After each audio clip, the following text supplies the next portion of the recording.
조금 익숙하신가요? 네, 우리의 서울 이야기 진행을 맡은 이재입니다. 도시브랜드 추진위원회 위원 맡고 있고요. 네. 오늘도 제가 눈이 마주치는 분께 인사를 드렸는데요. 예, 이제 서로 조금 익숙해지실 것 같아요. 그렇죠? 예, 서로 인사 한번 나눌까요? 예. 쑥스럽. 네. 이 시간도 좋은 소리로 문을 열어보겠습니다. 우리의 서울 이야기, 음악 들려주실 분 먼저 모실게요. 이부영 선생님 나와주세요.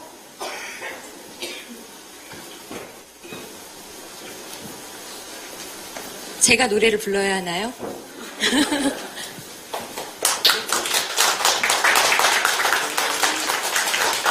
얼굴 가꿈단 분들께는 익숙하실 것 같아요. 그쵸?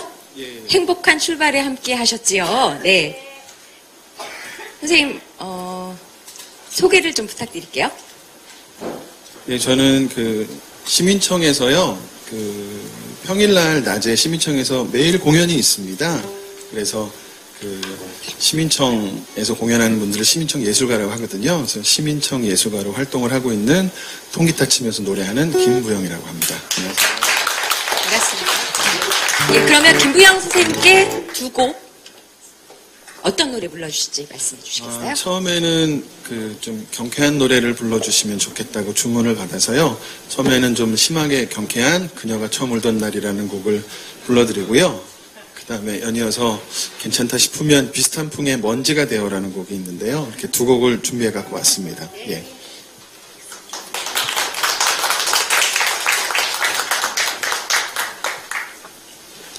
최선을 다해서 불러드리겠습니다.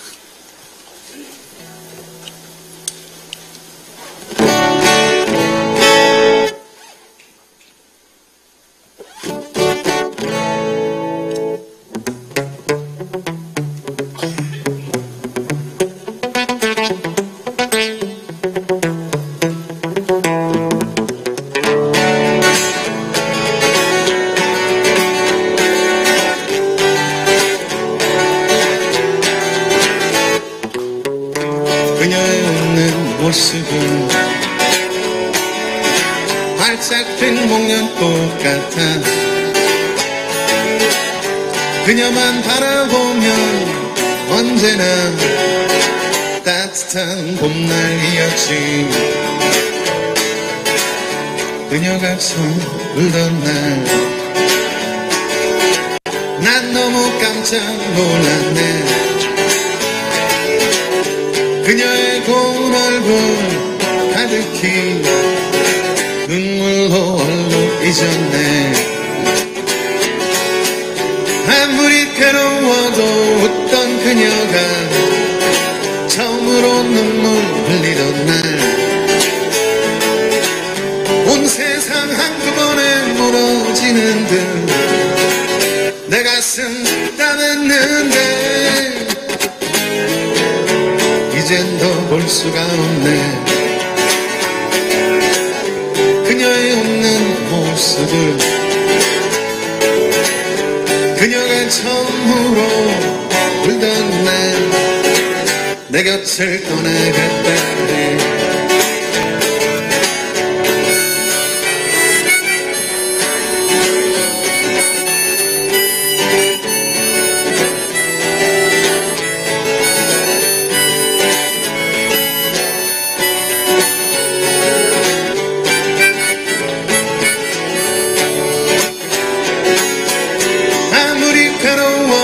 웃던 그녀가 처음으로 눈물 흘리던 날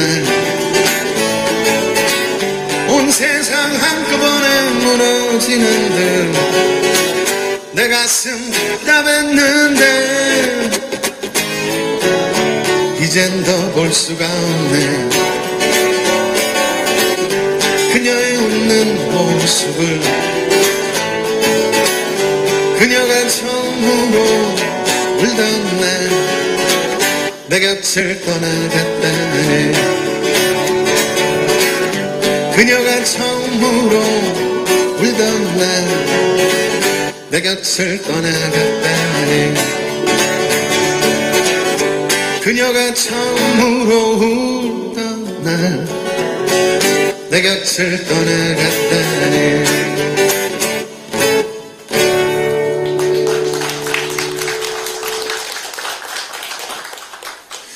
이 곡이 그 기타 처음 배우시는 분들이 이 곡으로 많이 기타를 시작을 하세요. 근데 지금 아마 저처럼 치는 거는 조금 쉽지는 않고요.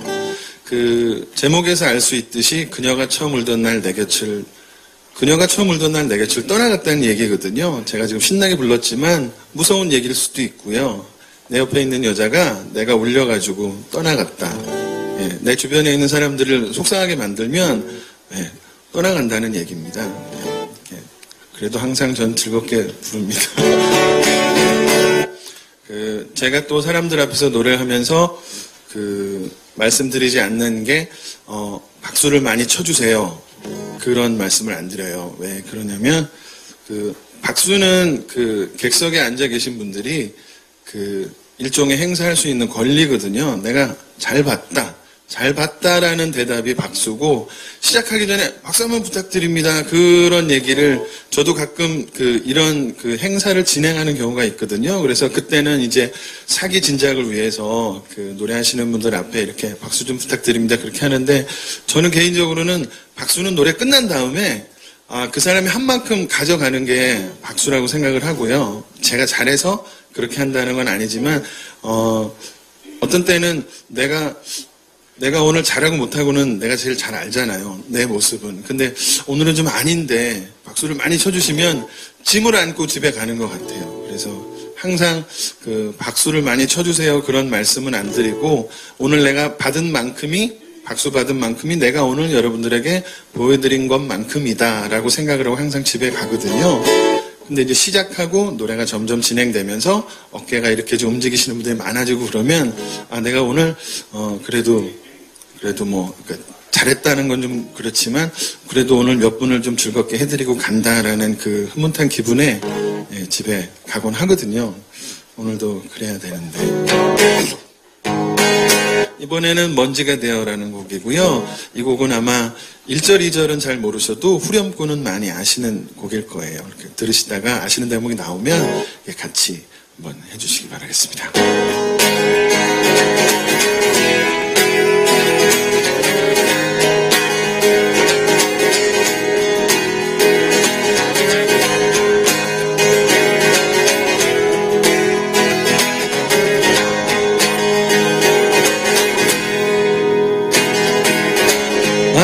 선율에 젖은 날에면 잊었던 기억들이 피어나네요. 바람에 날려간 나의 노래도 빗바람 소리도 돌아오네요. 내 조그만 공간 속에 추억만 쌓이고 가장 모를 눈물만이 아롱거리네.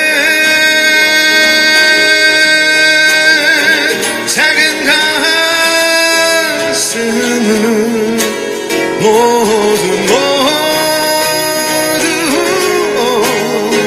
실수하도 모자란 당신 먼지가 되어 날아가야 하지. 바람에 날려 당신 곁으로 뚜뚜루두 뚜뚜루두뚜가 뚜뚜루두뚜가 아하의 선율에 젖은 날이면 잊었던 기억들이 피어나네요. 바람에 날려간 노래도 빗바람 소리도 돌아오네요. 내 조그만 공간 속에 추억만 쌓이고 가장 모를 눈물만이 아롱거리네. 작은 가슴을 모두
즐겁고 유쾌한 시간 되시기 바라겠습니다. 지금까지 기타 치면서 노래하는 김부영이었습니다. 감사합니다.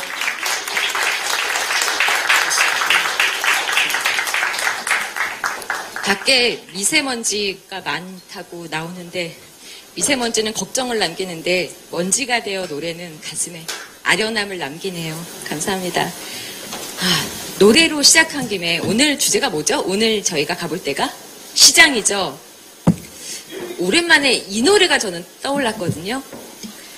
한번 조금만 들려봐 주실래요? 딱 들으면 아하 하실 거예요.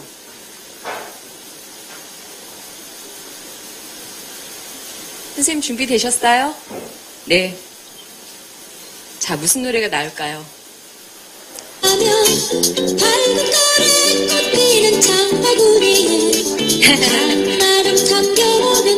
이 노래 듣고 웃으시면 연령대가 드러나는 겁니다.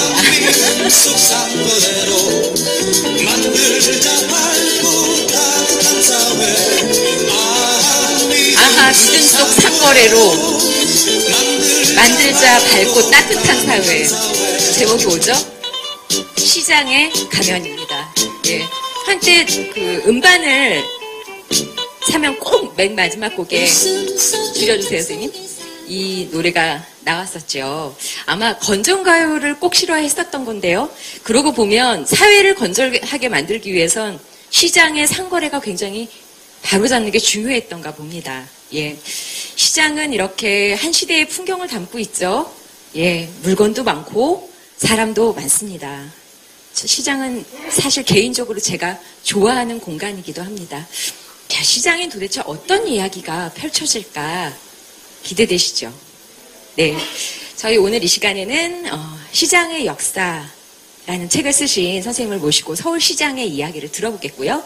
그다음 강의 이후에는 선생님들하고 함께 서울의 시장은 어떤 곳인데 어떤 곳을 만들면 참 좋겠다 이야기를 나눠보겠습니다. 기대가 되시죠? 네. 자, 그러면 이 시간 저희와 함께 해주실 선생님을 소개해 드리겠습니다. 서울에는 시장이 있다. 어떤 시장이 있는지를 말씀해 주실 분을 우선 소개해 드리겠습니다. 박은숙 박사님이세요. 고려대에서 한국 근대사에 대한 강의를 하고 계십니다. 서울 역사편찬위원회에 계셨고요. 주로 관심 갖는 분야가 시대가 개항 후에 우리 역사에 맞춰 있다고 하십니다. 그 안에 도시공간은 어떻게 변했는지, 사람들은 또 어떻게 살았는지 초점을 맞추고 계신 분이세요. 대표적인 책으로 시장의 역사, 한국노동운동사, 갑신정변 연구를 하셨습니다. 자, 그럼 무대로 모셔보겠습니다.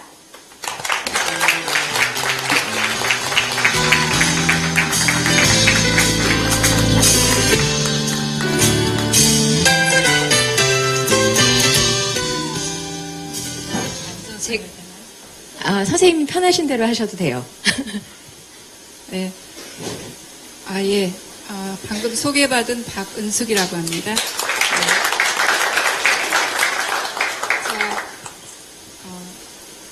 선생님, 어떻게, 제가 소개한 게 맞았죠? 예. 네. 네. 아니, 관심사가 개항 이후에 역사라고 하셨어요. 한국 근대사를 하신다고 하셨는데 그 중에서 특별히 시장에 대한 연구를 어떻게 시작하셨는지 좀 궁금해요.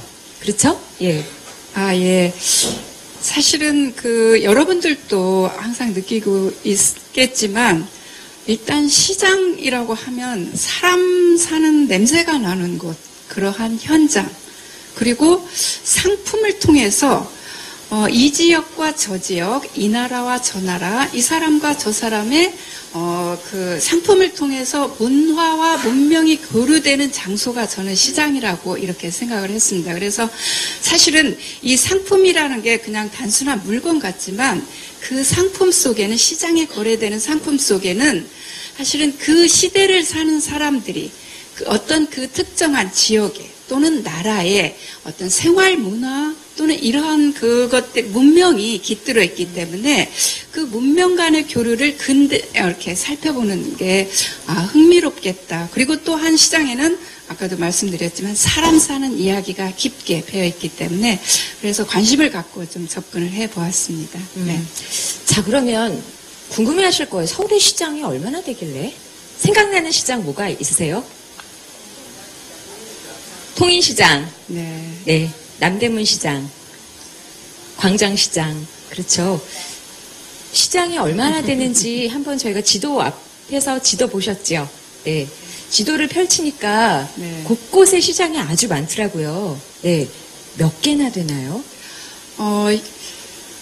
1960, 70년대까지만 해도 서울의 통계에 보면은 한 334개 이렇게 통계로 잡혀 있어요. 그러니까 서울에 300개가 넘는 시장이 곳곳에 있었다는 거예요. 그런데 이제 지금 현재 몇 개가 있는가라고 물으신다면 제가 그래서 어제 상공인 지원과에 서울시청에 문의를 했어요. 현재 서울의 시장은 몇 개나 됩니까? 저도 잘 몰라고 지금 현재는 그래서 문의를 했더니 현재 우리가 골목형이라고 하죠. 그냥 이렇게 남대문 시장이나 이렇게 장소에 펼쳐져 있는 그런 시장이 한 160여 개가 넘어요. 그리고 건물형 시장이 한 150여 개가 넘고 그래서 여러 가지 시장을 전통시장으로 약간 분류를 하는 시장이 그게 한 300여 개가 넘게 나와 있더라고요. 그래서 물론 지금은 이제 대형 그 시장 형태로 여러분이 알다시피 뭐 이마트나 뭐 홈플러스나 이런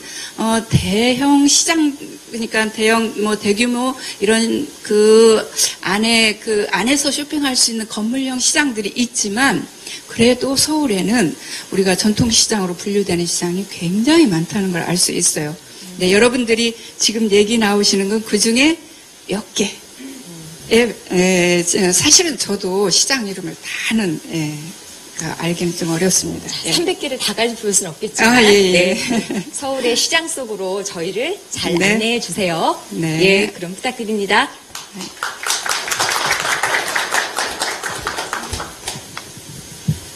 자, 여러분들 시장하면 떠오르는 상이 어떤 게 있을까요? 아까 뭐 동대문 시장, 뭐 남대문 시장 이런 얘기 말씀하셨는데 여러분들이 생각할 때 시장하면 떠오르는 건 뭐가 있어요? 네? 먹을 것. 그렇죠. 일단 아무리 뭐 물건을 사더라도 금강산도 식후경인데 일단은 먹고 봐요. 먹거리 뭐 등등등 여러 가지 생각을 하시겠지만 사실은 여러분들이 아침에 일어나시면 제일 먼저 하시는 건 여러분들은 어떤 일을 하시나요? 저 같은 경우는 핸드폰을 뒤에 있는 걸 찾아서 시간을 일단 한번 봐요. 많은 분들이 그러지 않으실까 싶은데 시간을 보고 일어나서 냉장고 앞으로 가서 생수를 한 잔 마십니다. 삼다수.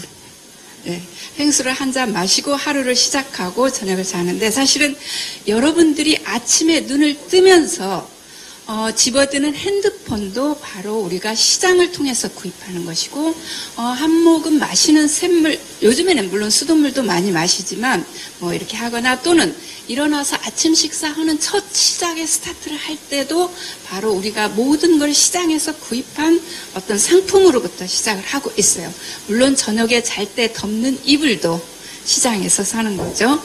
그리고 우리가 태어나자마자 여러분들 아기가 입는 베네 쪼구리 그것도 옛날에는 어머니들이 손으로 만들었지만 지금은 시장에서 다 사요. 그리고 죽어서 들어가는 때 입는 옷, 수의도 옛날에는 뭐 이렇게 손으로 짰다 했지만 요즘은 다 시장에서 구입해서 이렇게 수의도 있어요. 그래서 시장이라는 곳은 우리가 눈을 뜨는 아침부터 저녁까지 그리고 요람에서 무덤까지 우리의 일상을 책임지고 있고 어떻게 보면 우리 일상과 소통하는 그러한 공간이 바로 시장이라고 이렇게 할 수 있습니다. 그렇기 때문에 사실 시장이 여러분들 일상 속에서 시장이 어느 날 갑자기 사라진다.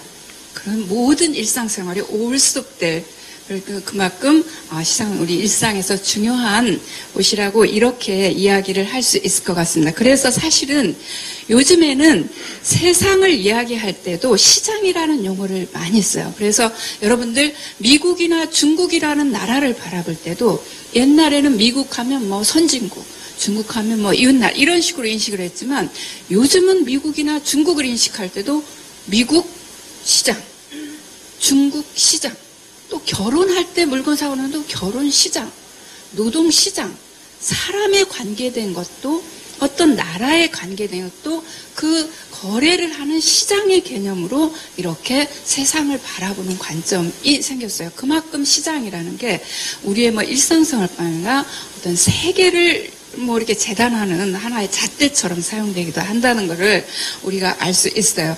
자, 그래서 이제 이렇게 본다면 여러분들이 뭐 시장이라는 거는 잘 아시고 있겠지만 그래도 오늘 한다면은 간단하게 이렇게 사전적으로는 개념 정의가 돼요. 사람이 그러니까 인적인 개념과 그 다음에 모여서 상품을 물적인 사람 물건이 거래되는 물품을 사고 파는 거래하는 장소 인적인 요소와 물적인 요소 그 다음에 장소성 이런 것들이 유기적으로 결합돼서 우리와 관계를 맺고 있는 게 시장이라는 것을 우리가 알 수 있어요. 그런데 시장이 뭐 아까 얘기한 대로 먹고 싶은 것도 먹고 거기 가서 뭐 사람들하고 소식도 듣고 이렇게 뭐 여러 가지 그러한 기능들도 있지만 실제로 시장의 가장 중요한 기능은 여러분들 시장 뭐 중요한 목적은 뭐예요? 일단은 물건을 사러 가는 거죠. 필요한. 이제 그런 점에서 본다면 사실은 상품을 거래하는 경제적 기능이 시장이 가장 중요한 일자 포인트가 있다라고 이야기를 하겠어요. 자, 여러분들 시장이라고 하면 우리가 전통적으로 시장을 뭐라고 불렀을까요?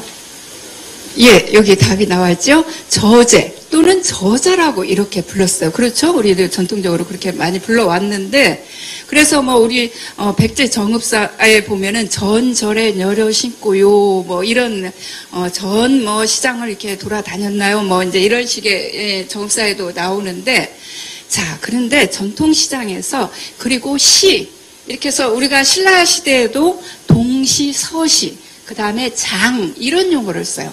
그리고 전통시대 여러분은 오일장 또는 장시 이런 용어를 써요. 자, 그러면 오늘날 우리가 쓰고 있는 일상적으로 지금 쓰고 있잖아요. 시장. 시장이라는 이런 용어는 사실 언제부터 썼을까요? 옛날부터 썼을까요? 여러분들 생각 어떠세요? 사실은요. 이게 우리가 일본에게 개항을 하면서 근대 이후에 주로 시장이라는 용어를 썼어요. 제가 조선왕조실록이나 승정원일기나 이런 거 다 검색해서 좀 찾아봤는데요.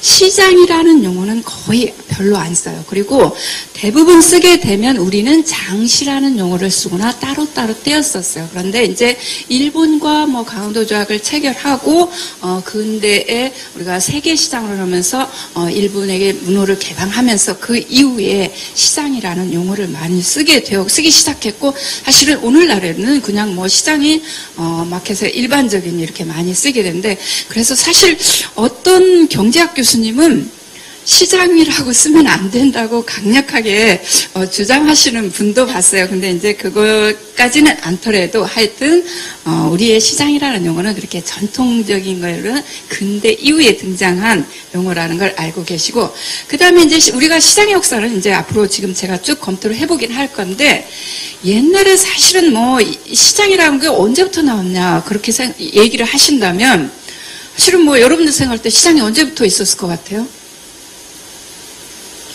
뭐 인류가 나온 뭐 사람들이 뭐 인류의 출현과 거의 뭐 괴를 같이 했다고도 과언이 한데 처음에는 이제 물물교환해서 나한테 좀 많은 것을 서로 이제 바꿔 쓰는 어떤 그런 형태로 하다가 이제 상품 거래로 이렇게 상품 거래 오랫동안 이제 일정한 장소에서 물건을 사고 파는 장소성이 중심 그러한 시장 개념이 있었는데 우리가 지금 20세기 말에 들어와서 1990년대에 들어오게 되면서 그야말로 시장이라고 하는 곳에 혁명적인 변화가 일어나게 되는 거죠. 그래서 지금은 물건도 직접 만져보거나 접하지도 않고 공간도 필요 없어요. 내 책상에 앉아서 인터넷 시장, 텔레비를 보면서 TV, 이러한 어떤 쇼핑 시대로 접어들었어요. 그러니까 상품을 거래한다는 점에서 초점을 맞춘다면 시장은 거의 뭐 혁명적인 이렇게 변화를 겪어왔다. 특히 21세기에서.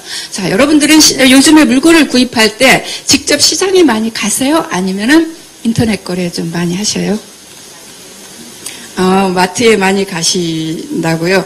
예, 근데 저도 사실은 주로 뭐 직접 뭐 마트나 시장이나 이런 거 많이 이용을 했는데, 그래서 제가 산 물건 중에서 그런 시장 물건도 상당히 많고 그래요. 그런데 실제로 지금은 저도 인터넷으로 물건을 사는 경우가 상당히 많이 있어요. 근데 여러분들 인터넷으로 물건 사서 뭐 제대로 마음에 드는 것들 사게 되시나요? 저는 인터넷으로 물건 사고 마음에 안 드는 경우가 상당히 많이 있었어요. 그러니까 직접 만지거나 보거나 입어보지 못하니까 눈으로만 보니까 그래요. 근데 이제 제 세대는 그렇게 하는데 저희 딸아이는 보면 인터넷으로 구입을 하는데도 자기가 원하는 물건을 상당하게 정확하게 짚어서 구입을 하더라고요. 그래서 이게 세대 차이가 아닌가라는 생각을 좀 제가 한 적이 있습니다. 자, 이거는 지금 1977년도경의 남대문 시장이에요. 우리가 보통 시장이라고 하면 공간성과 함께 서울의 시장은 이러한 시장을 생각을 이제 하지만 남대문 시장은 요즘은 원스톱 쇼핑이라고 해서 한 장소에서 전부 다 모든 물건을 한 공간에서 다 사고 계산할 수 있는 이러한 이마트 같은 이러한 대형 마트들이 굉장히 이제 중심을 이루어가는, 그래서 사실은 시장에서 물건을 사는 쇼핑하는 이러한 풍속도도 또한 많이 변하고 있어요. 그래서 이러한 전통시대의 어떤 시장 무대, 요즘에는 이제 카트에다가 애를 태우고 또 물건을 실으면서 이렇게 시장을 한 군데서 이렇게 보는 게 이렇게 일상화되어 있다라고 이제 이러한 시대로 변했다고 할 수 있겠어요.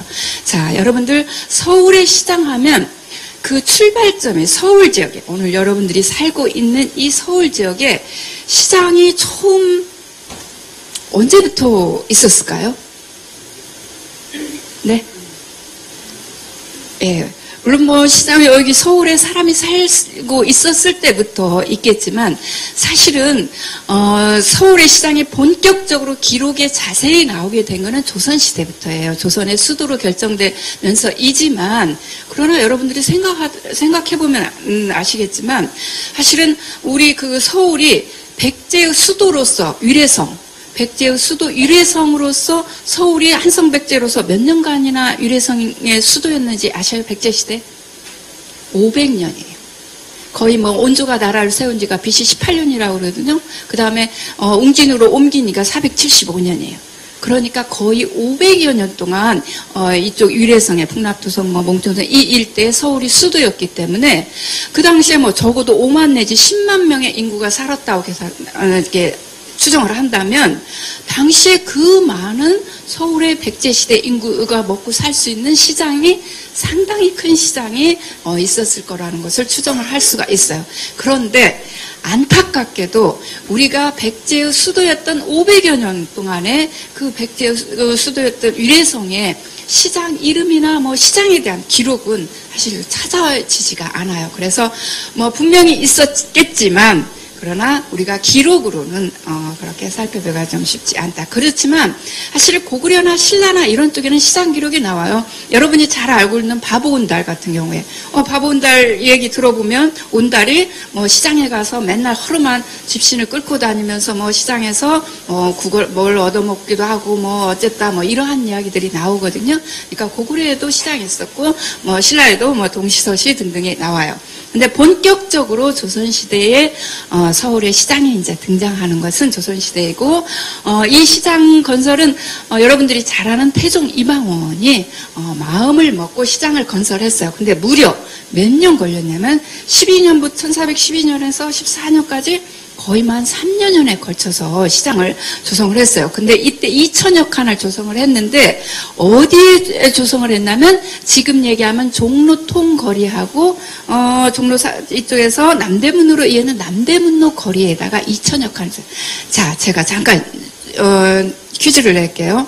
그런데 여러분들 당시에 조선 초 경복궁이 있잖아요. 조선 초기에 태조가 건설했을 때 경복궁이 몇 칸쯤 되었을까요? 기억하세요? 그때 대원군이 나중에 지은 건 뭐 7천여 칸에 달하지만 처음에 태조가 경복궁 건설했을 때는 한 390여 칸으로 기록이 남아 있어요. 경복궁이 390여 칸인데 시전의 칸수는 물론 길이가 길기 때문에 그렇긴 하지만 2천여 칸 상당히 대규모 공사라는 걸 알 수 있어요. 그리고 그것도 1394년에 바로 건설된 게 아니고 한참 나중에 태종이 다시 재천도했을 때 만들어졌다는 것을 알 수 있어요. 그런데 이 시전 건설, 시장을 건설하는 것은 전통시대의 동아시아에서는 도성 건설의 원칙이 있어요. 중국도 그렇고 도성 건설의 원칙이 뭐냐면 자, 한번 여러분들 읽어봐 주실래요? 예, 자묘우사, 전조의식. 자, 이 말이 뭐예요? 좌측에 종묘, 우측에 사직, 그 다음에 앞쪽에 조정. 그러니까 뭐 관청들이죠. 육조 거리 같은 조정. 그 다음에 뒤에 시장을 놓는다. 자, 이 기준은 어디가 될까요? 기준점이 있어야 좌우가 생기는 거잖아요. 내가 이렇게 앉았을 때 좌측은 이쪽이 되지만 이렇게 했을 때는 좌측이 이쪽이 되잖아요. 동쪽 서쪽 개념이 아니기 때문에 기준이 뭘까요? 경복궁이지. 경복궁에서 왕이 남면하고 딱 어사에 앉았을 때 여러분 생각해 보세요. 경복궁에서 딱 남면하고 경복궁 임금님이 앉았을 때 좌측이 오늘날 종묘가 있는 그쪽 동쪽이 되는 거예요. 그리고 그 우측이 지금 사직단이 있는 그게 되는 거고. 그리고 앞에 조정 육조거리 있잖아요. 광화문 앞에. 그러면 경복궁에 사실은 시장은 어디로 가야 되겠어요? 뒤쪽으로 원래는 가야 되는 거예요. 왜냐하면 시장이라는 건 사람도 많고 시끌벅적하고 막 이러기 때문에 뒤쪽에다 짱 박아놔야지 앞쪽에서 떠들썩거리면 괜히 그러니까 그렇게 했는데 실제로는 아까 얘기한 대로 시정거리가 경복궁 뒤쪽이 아니고 앞쪽이잖아요. 종로하고 남대문 등이니까. 근데 실제로 여러분들 지금 청와대 그쪽 경복궁에서 보세요. 보면 뒤쪽에 뭐가 있어요? 백악산이 있잖아요. 북악산. 그렇기 때문에 산이 있는데 그쪽에다 뭐 시장을 형성할 수 없으니까 앞으로 빼서. 근데 이거는 이제 동아시아 중국 중심의 동아시아 어떤 체계에서 일반적으로 도성 건설의 원칙이라고 이렇게 할 수가 있어요. 자, 그리고 이제 위치하는데 뭐 기본적으로 이때 종로 그러니까 시전을 세웠을 때는 나라에서 그러니까 기본적으로 나라에서 세웠으니까 관설시장이죠. 그러죠? 정부에서 세운 관설시장인데 기본적으로 관설시장은 도성에 살고 있는 사람들의 일상생활용품을 공급하는 게 기본 목적이죠. 그렇죠? 그런데 그에 못지않게 중요한 기능이 있어요. 그게 뭐냐면 왕실과 관청에 필요한 물품을 제공을 하는 그러한 기능이 있고 또 하나 중요한 것이 외교 공무를 진상하는 거예요. 그러니까 우리나라에서 중국의 사신을 정말 이 얘기를 하자면 제가 가슴이 아프다고 해야 되나? 뭐라고 해야 되나? 우리나라에서 중국에 사신을 1년이면 여러 차례 사신을 보내요. 근데 중국에서는 사신 오는 것이 그렇게 달가워지 않아요. 왜냐하면 조공을 바치는 속국에서, 그러니까 속방에서 사신을 보내오면, 중국에 바치는 공물을 가지고 갈 거 아니에요. 그러면 심지어 황제의 나라라고 하는 그 중국에서 나중에 공물 바치는 거에 대한 하사품을 줘야 될 거 아니에요. 그러면 가져온 것보다 적게 줄 수 있겠어요? 없어요. 그래서 가져온 것보다 많이 줘야 되고, 그래서 제가 그 개항기 때 근대사 자료에 멜렌도르프라고 있거든요. 근데 그쪽에 자료를 보니까 우리가 바친 것보다 10배를 더 내려줬다. 이제 이런 내용이 기록이 있긴 하더라고요. 근데 또 조선 후기 하는 사람들은 그렇게까지 안 했다라고 이야기도 하는데 하여튼 저는 그런 기록을 본 적이 있어요.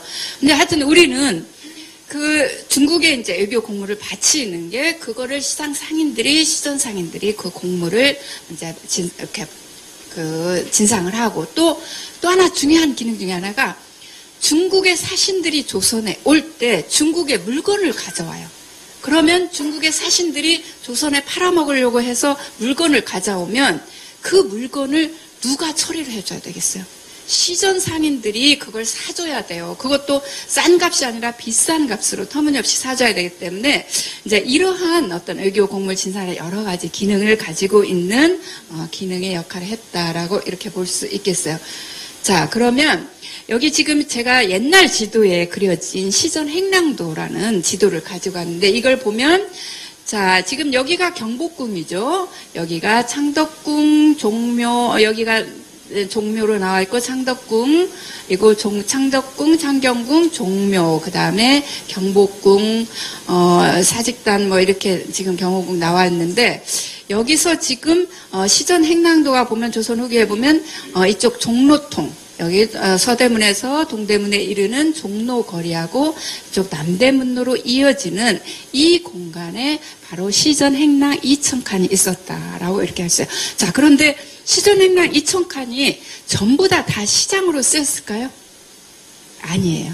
정부에서 지은 건물이기 때문에 이 주요 그 종로통 중심하고 남대문 거리는 했지만 중간중간에 군인들이 기숙하는 뭐 숙사로도 쓰이고 정부의 물건을 담아두는 뭐 창고로도 쓰이고 여러 기능으로 이렇게 쓰였다고 알려져 있어요. 그렇지만 하여튼 이렇게 그 2,000여 칸에 달하는 많은 그 시전 행랑이 건설되었다라고 했어요.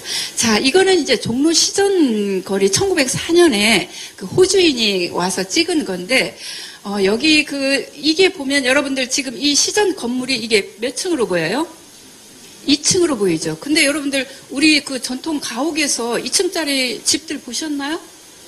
못 봤죠? 예.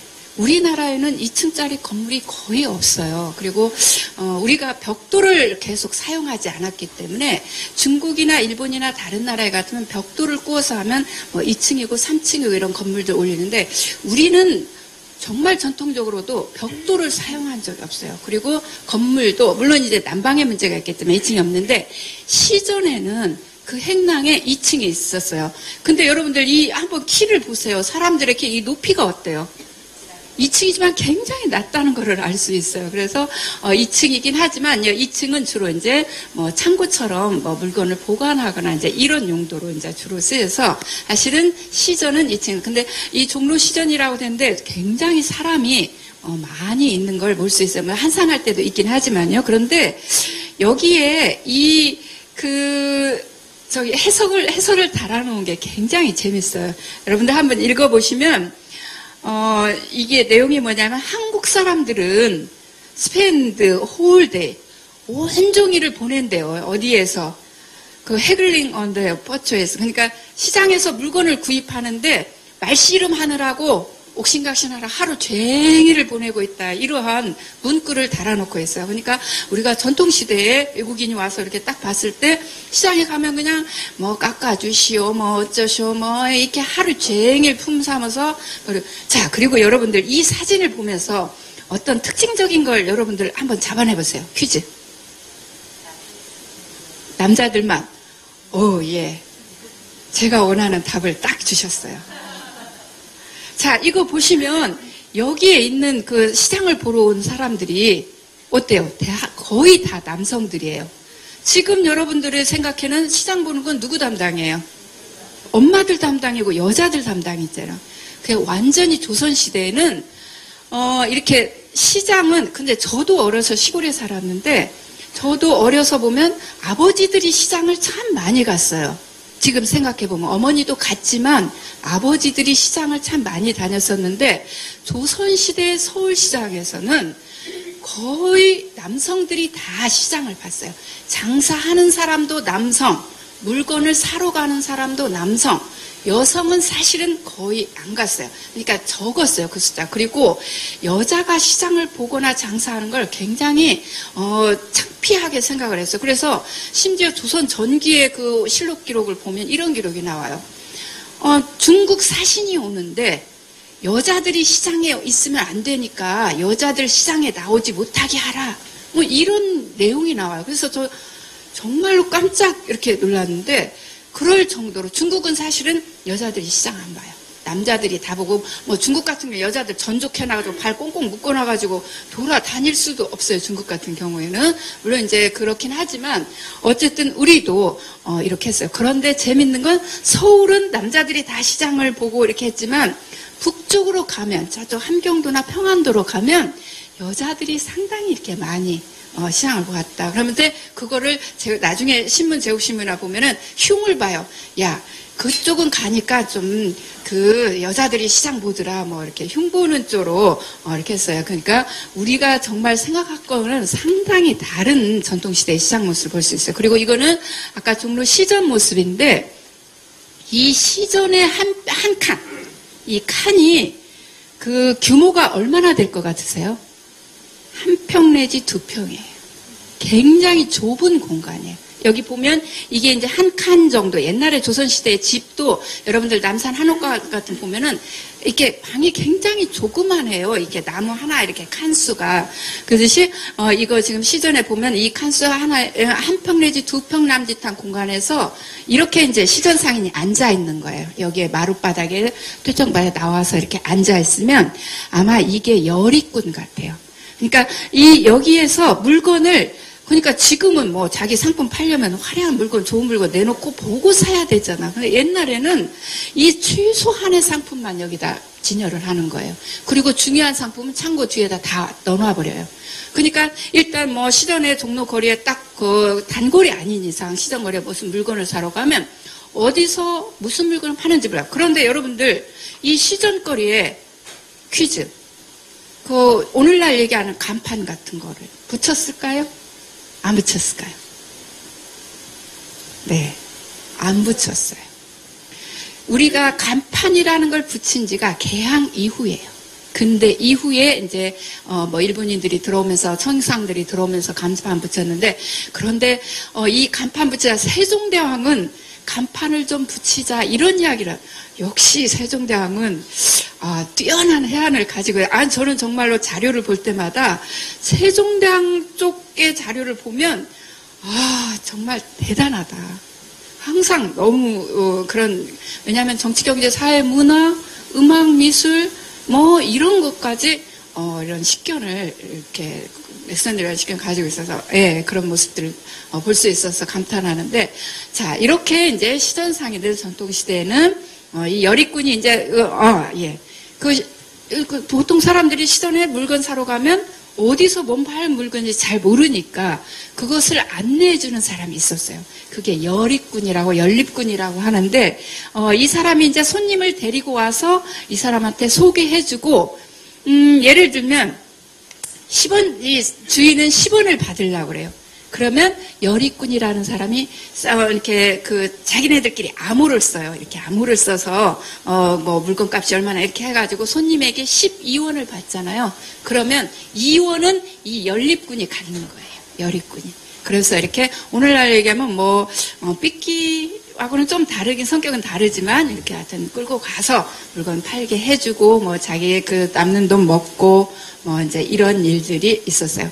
자, 조선 전기까지만 해도 서울의 큰 시장, 중요한 시장은 국가에서 세운 시전이 있었어요. 그런데 여러분들 서울 시내 당시에 5만에서 10만, 조선 전기에 10만여 명의 인구가 살았는데 그게 다 종로 시전에서만 구입한 건 아니에요. 골목 시장들이 골목 그런 것들이 형성이 되어 있지만 큰 시장은 종로 시전만 알려져 있어요. 그런데 우리가 이제 조선 후기에 오면서 인구가 증가하고 그렇게 되면서 서울의 인구가 한 20여만 명으로 늘어나게 됩니다. 자, 20여만 명으로 늘어나면서 사설 시장이 이제 생기게 되는데 그래서 처음에는 난전이라서 7폐 2연 시장에 이제 여러분들이 잘 아는 생기게 돼요. 그래서 17세기에 등장해서 18세기에는 대규모 시장, 시전을 오히려 위협할 정도로 이렇게 성장합니다. 7폐라는 이름은 7폐 시장이라는 이름은 남대문 근방에 있었던 시장인데 그러니까 옛날에 군인들이라는 것은 군인들이 옛날에는 전쟁이라는 게 거의 없었잖아요. 조선시대 여러분들 조선시대 그 전쟁이 있었던 거 기억나세요?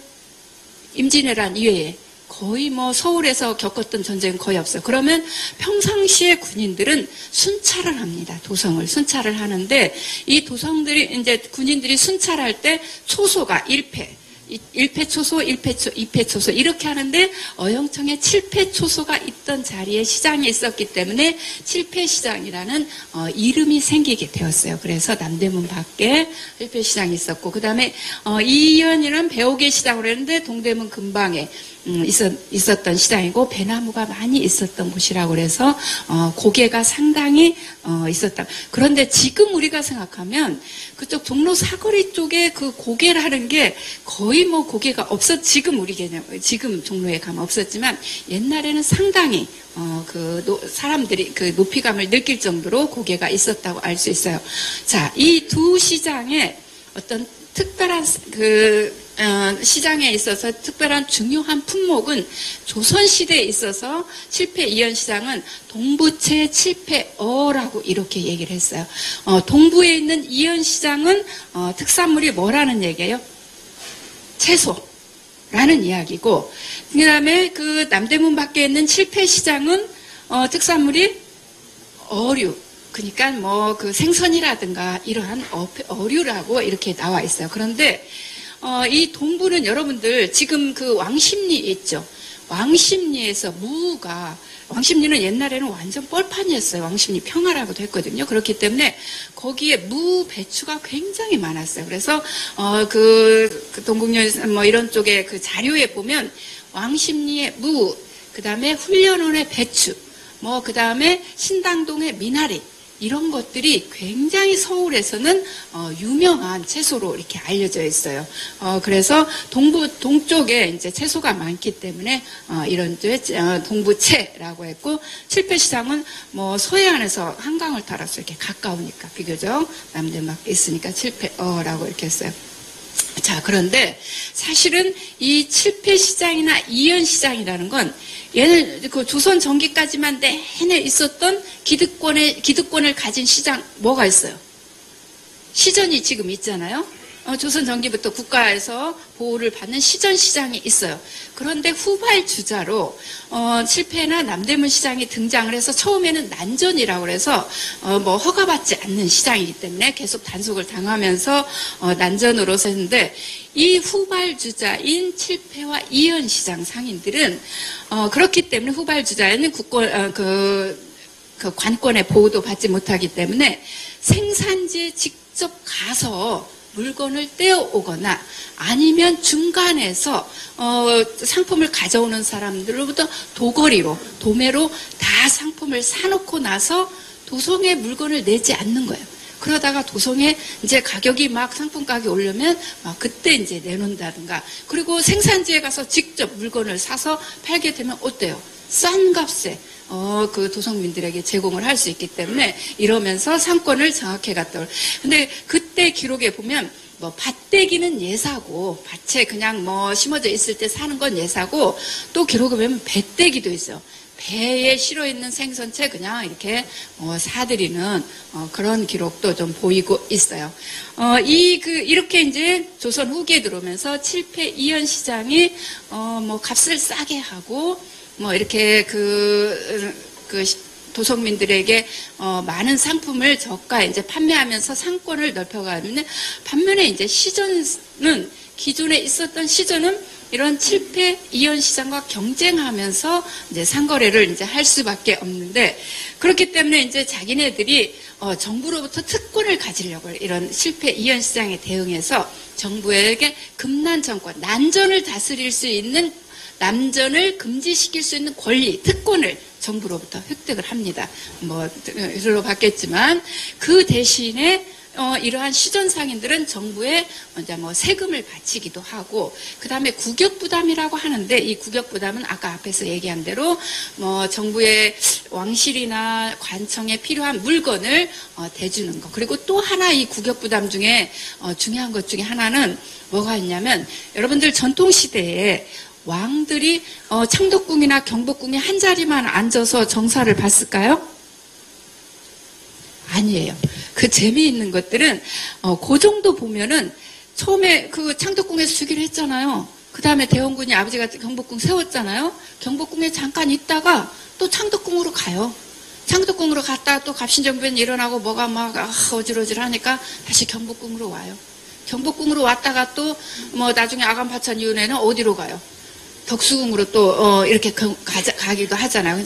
그건 고종의 경우는 고종의 경우도 그렇지만 기존의 왕들도 보면 경복궁에만 있지가 않아요. 경복궁에 있다가 심심한지 또 좀 있다가 뭐 창덕궁도 갔다가 뭐 이렇게 이제 이렇게 왔다 갔다 하는 경우가 상당히 많아요. 근데 이제 이렇게 왕들이 궁궐을 옮길 때마다 이제 도배도 새로 하고 뭐 물건도 뭐 이렇게 하고 이런 것들을 누가 하냐면 시전상인들이 다 담당해서 하는 거예요. 그러거나 또 왕실에 뭐 도배나 뭐 물건을 뭐 새로 들여준다든가 뭐 이제 이런 것들 또 중국 사신이 오는 물건들도 자기네들이 손해를 보고 사주기도 하고 이제 이러한 일들을 구격을 담당을 하면서 특권을 가지게 돼요. 이제 이들이 특권을 가지니까 사설시장 상인들도 우리는 못 살겠다 뭐 이제 이렇게 계속 얘기하니까 다시 이제 신해통공을 하면서 유기전 제외한 모든 그 특권들을 폐지했다. 이거는 간단하게 여러분들 알 거니까 넘어가도록 하죠. 네. 자, 지금 여러분들이 이 지도에서 조선 후기의 지도인데 이은시장의 위치는 어디냐면 지금 이게 서대문이고 동대문이에요. 종로거리죠. 이게 종로거리고 자, 이 종로거리의 종묘에서 이쪽 종로거리 쪽으로 가서 여기 지금 여러분은 안 보이시겠지만 이현 동부 이현이라고 써 있어요. 한자로 보면 이 근방이 이현 시장이 있었던 곳이고 그 다음에 남대문 밖에 이쪽에 칠패시장이 있었어요. 근데 오늘날 여러분들 남대문 시장은 어디에 있어요? 도성의 안쪽으로 들어와 있어요.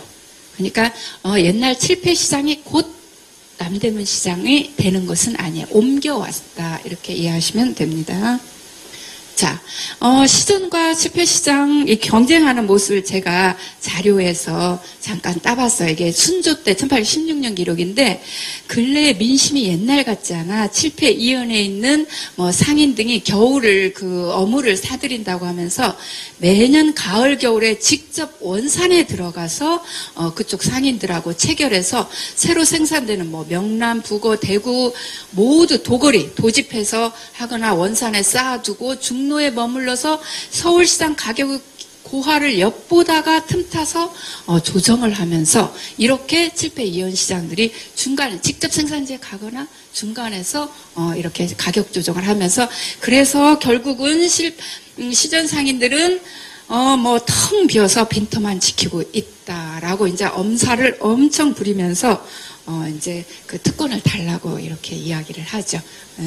자, 지금 여기 칠패시장 복례동 일가 쪽에 지금 그 있는 칠패시장부터 시간 나시면 여러분들 또 한번 가보시기 바랍니다. 그리고 이제 이거는 남대문 밖 그 풍경인데 그 예전에 보면 뭐 남대문 밖에도 이렇게 남대문 밖에 그 칠패시장으로 이어지는 이러한 길들에 많은 그 이러한 상인들이 길거리에 이렇게 장사를 하고 있는 모습을 사진에서 엿볼 수가 있습니다. 자, 그리고 아까 이현시장은 그 뭐 사진은 남아있지는 않아요. 그런데 이게 지금 동대문 쪽에서 종로 안쪽을 보고 찍은 사진이거든요. 그렇기 때문에 이걸 본다면 뭐 이쪽 동대문 안쪽 어디 이쯤에 이현시장이 있었지 않을까 싶어서 제가 가지고 왔어요. 자, 여러분들 이 동대문 안쪽의 시장, 아니 이쪽 그 거리 사진 보면서 뭐 특징적으로 느껴오는 거 없어요? 이쪽 사진 보면. 이게 지금 도성 안의 사진인데 저는 이 사진을 보면서 초가집이 굉장히 많다는 거예요. 그렇지 않나요? 기와집도 있지만 초가집이 굉장히 많아요. 근데 여러분이 생각할 때 조선시대에 도성 안에는 그 기와집이 굉장히 주류였을 것 같죠. 그런데 제가 그 나중에 근대 하여튼 개항기에 와서 제국신문에 난 서울의 그 집들, 기와집, 초가집 통계를 보니까 사실 초가집의 비중이 더 높더라고요. 그래서 우리가 생각하고 있는 것처럼 도성 아니라고 그래서 기와집이 그렇게 많지 않았고 사실 초가집이 상당히 비중이 많았다라는 것을 엿볼 수가 있어요. 이거는 여러분들에게 그냥 보시라고 동대문 근방의 성벽, 동대문 성곽에 아이들이 놀고 있는 그런 사진입니다. 자, 그리고 서울의 시장은 이거 잠깐 하다면 아까 그 기존의 종로통, 남대문통에 시전이 있었고 또 사설시장으로 칠패시장, 이연시장이 있었지만 그런 시장, 대형 시장만 있는 게 아니고 서울의 경강이라면 어디를 말하는 걸까요?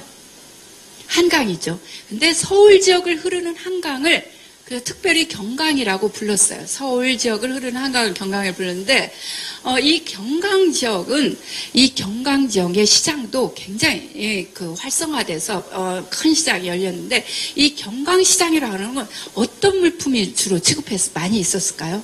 여러분들 생각할 때 생선, 어물, 나무. 예.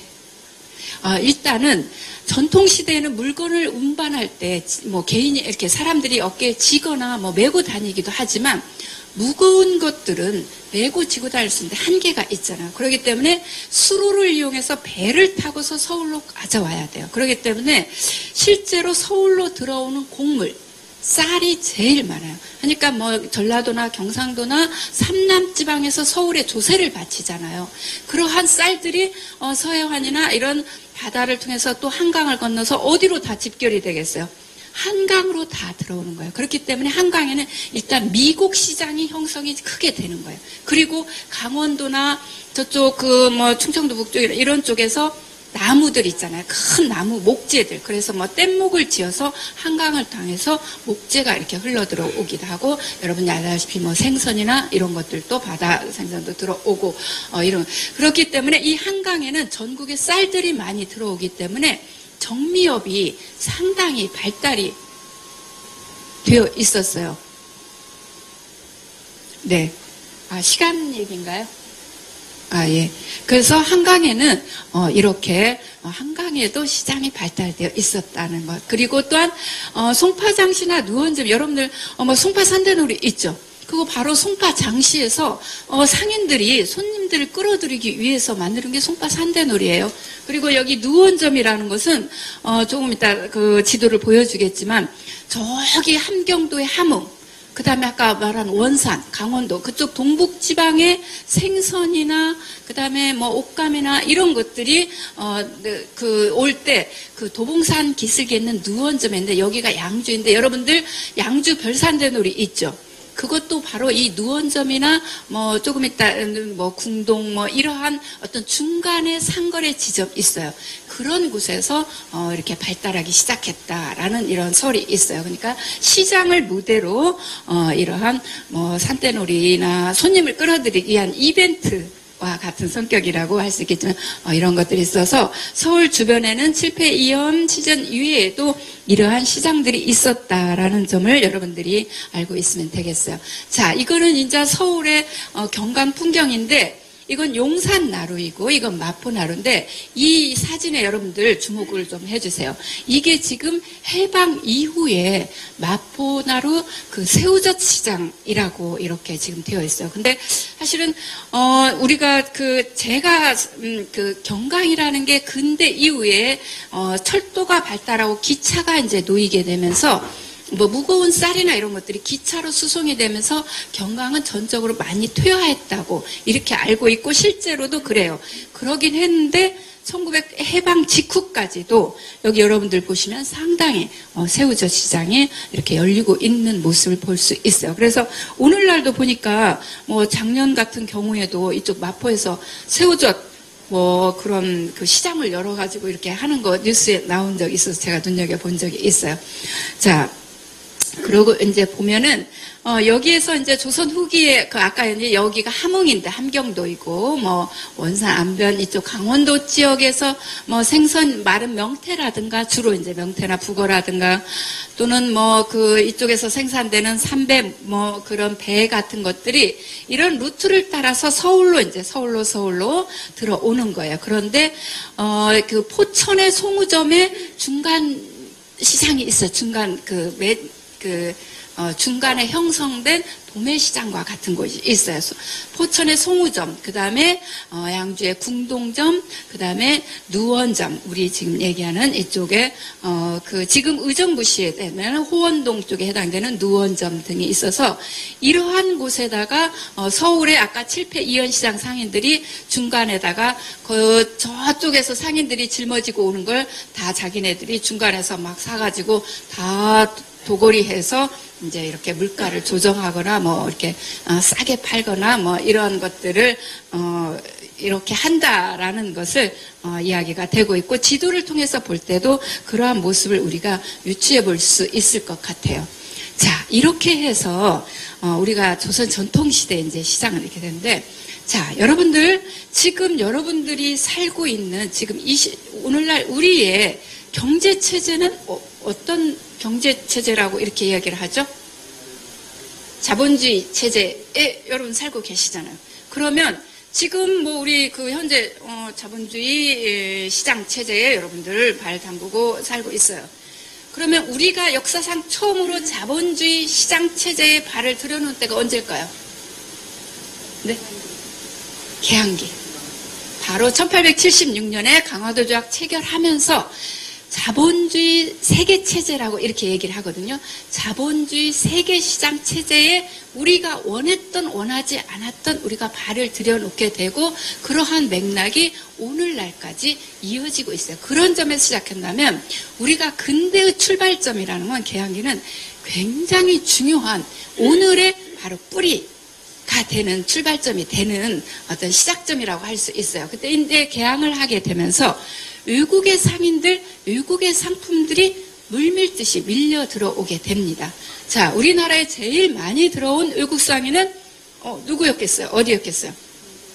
중국 상인과 일본 상인이겠죠. 지리적인 여기로 봐도 그러기 때문에 외국 상인을 들었는데 자, 중국 상인은 1882년 이모군란 때 중국 군대 3,000명이 우리나라 이모군란 진입으로 왔잖아요. 그러니까 그때 따라서 들어온 상인들부터 시작해서 일찍이 이제 자리를 잡았는데 주로 어디에 잡았냐면 명동 쪽에 자리를 많이 잡았어요. 왜냐하면 중국의 공관이 명동에 있었기 때문에 주로 명동 쪽에 많이 자리를, 물론 수표교 쪽도 있고 뭐 이렇지만 명동 쪽에 자리를 많이 잡았어요.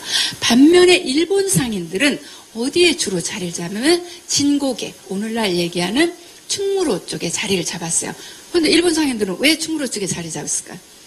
충무로에 일본 공사관이 있었기 때문에 남산 아래에 거기에 일본 공사관이 왜냐하면 전통시대에 남은나라에 가서 장사를 처음으로 할 때는 자국의 공사관이나 군대가 보호해주는 곳으로 이렇게 모여있기 마련이니까 이쪽에 이렇게 성립이 돼서 자 그래서 기존의 우리의 뭐 시전 종로 시전 그 다음에 7폐 이연 이러한 대연 시장이 있지만 새로운 상권이 형성이 되는 겁니다. 그래서 명동 상권, 충무로 상권이 형성이 돼요. 그런데 재미있는 것은 명동 상권이나 충무로 상권은 당시에 종로나 청계천으로 봤을 때 남촌에 있는 것이에요. 경계로 했을 때.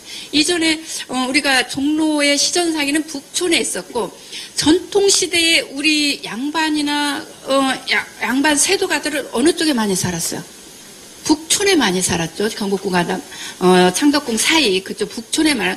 남촌은 딸각발이 남산에 있는 그 권력에서 밀려난 아웃사이더들이 사는 딸각발, 뭐 계단을 신고 다닌다는 그 딸각발이들이 많이 사는 그러니까 권력에 소외된 데가 남촌이었어. 그런데 이때 이제 그 외국 상인들이나 외국인 공사관들이 어디에 다 자리 잡았냐면 북촌이 아닌 남촌에 다 자리를 잡았어요. 오늘 당시에 서울 경기로 했을 때 보면은 그렇기 때문에 이제 이 이후에 서울의 공간 권력에 있어서 기존의 조선 500여 년 동안 기득권과 권력자들이 살았던 남촌, 아니 북촌이었는데 근대 이후에 남촌이 새롭게 성장하게 되면서 남촌이 공간 권력의 주도적인 자리로 변해가게 되고 오늘날까지도 그렇게 이어지고 있어요.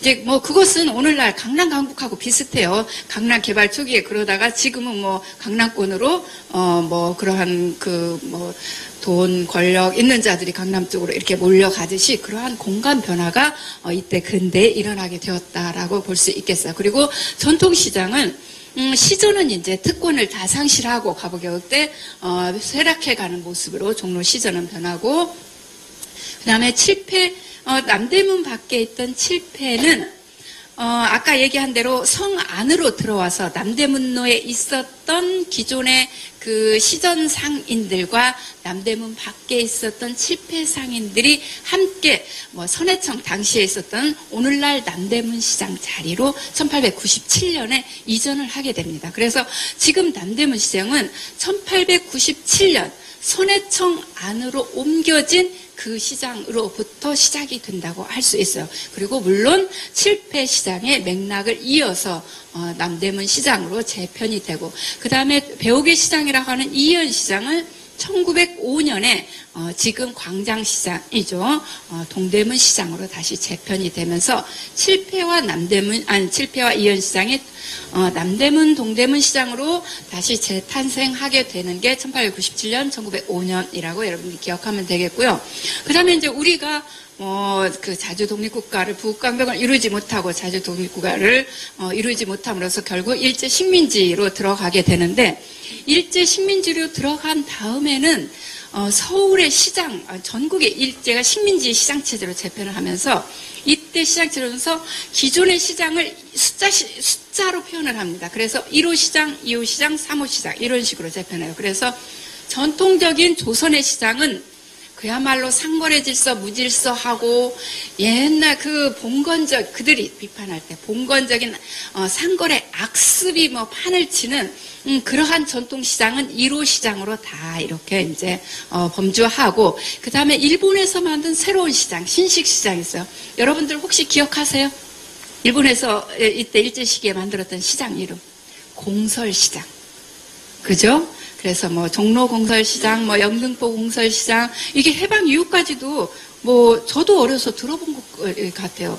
그런 이름들이 이렇게 남아 있었어요. 그러면서 2호 시장, 뭐 도매시장 이런 건 3호 시장에서 이러한 시장 체제로 변경을 했는데 그런데 이제 문제는 이 시장, 경제권을 둘러싼 상거래권을, 상권을 둘러싸고도 일제 시기에 남촌과 북촌, 그러니까 조선인의 북촌 그 다음에 일본인의 남촌으로 경계가 상당히 명확하게 갈려 있었다라고 이렇게 이야기를 해요. 상권도 불렸지만 민족별로도 공간적으로 나누어져 있었다라고 이렇게 해요. 그러니까 종로를 중심으로 해서 청계천을 중심으로 해서 그 이북은 북촌이라고 그래서 조선인의 북촌 시장은 굉장히 허름하고 전근대적이고 자본도 없고 그야말로 그들 표현대로 하면 더럽고 상거래 질서가 잡히지 않는 이제 이런 식으로 하고 그 다음에 이제 남촌은 아까 얘기한 대로 명동 그 다음에 충무로 이쪽 쪽에 자리 잡은 일본인들이 중심이 된 남촌은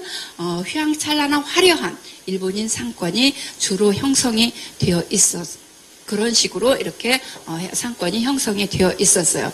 자, 그런데 일제강점기에 우리가 주목해야 될 거는 새로운 어떤 시장, 그 상품 거래 그 장소로서 백화점이 이제 등장을 하게 된 점이라 1929년, 1931년 이 무렵에 1920년대 말에서 1930년대 초에 백화점이 등장을 하게 됩니다. 그래서 여러분이 알다시피 미스코시 백화점, 3월 백화점이라고 하는데 자, 미스코시 백화점 오늘날 어디예요? 신세계 백화점이에요. 그렇죠? 그 일본의 미쯔이 재벌이 관리하는 건데 사실은 1905년 러일 전쟁이 있잖아요. 일어났을 때 그때부터 벌써 서울에 들어와서 양복점 그 오복점이라고 옛날에는 했거든요. 그런 옷감 판매하는 그런 의류점으로 출발해서 1929년에 미스코시 백화점으로 이렇게 했고, 그 다음에 이제 박흥식이 한 조선인의 종로 네거리에 딱 버시고 있었던 화신백화점, 조선인의 상징적인 백화점. 그 다음에 일본인들의 조지아 백화점. 정자국 백화점 예전에 어떤 백화점이요? 미도파 백화점. 여러분 미도파 백화점 잘 모르세요? 아시죠? 예. 미도파 백화점의 전신인 이러한 백화점이 등장을 하게 됐다라고. 자, 여기는 근대의 개항기 때 지금 명동 일대인데 하여튼 명동 일대인데 저는 이 사진 볼 때마다 명동 성당이 우리 근대 근대 시기에 보면 거의 서울에서 랜드마크와 같은 구실을 했지 않았나 싶어요. 지금 여러분들 이렇게 사진을 보면 어때요? 명동 성당이 아주 그냥 탁 돌출되어서 이렇게 상징적인 것처럼 보이잖아요. 어떤 사진은 훨씬 더 돌출되어 보이지만, 일단 명동 일대, 명동시장이 이 일대에서 청상이 주무되었다는 것. 있고, 그 다음에 이제 이거는, 개항기 때, 근데 아직 그 개항기 때, 충무로, 진고개인 충무로 일대인데, 여기를 보게 되면, 지금 여기 진곡의 충무로 일대인데, 이쪽에 보면 나무로 이렇게 된 일본식 건축물 같은 양식이 좀 보이고, 여기 이 사람들 혹시 보이세요? 일본식 예.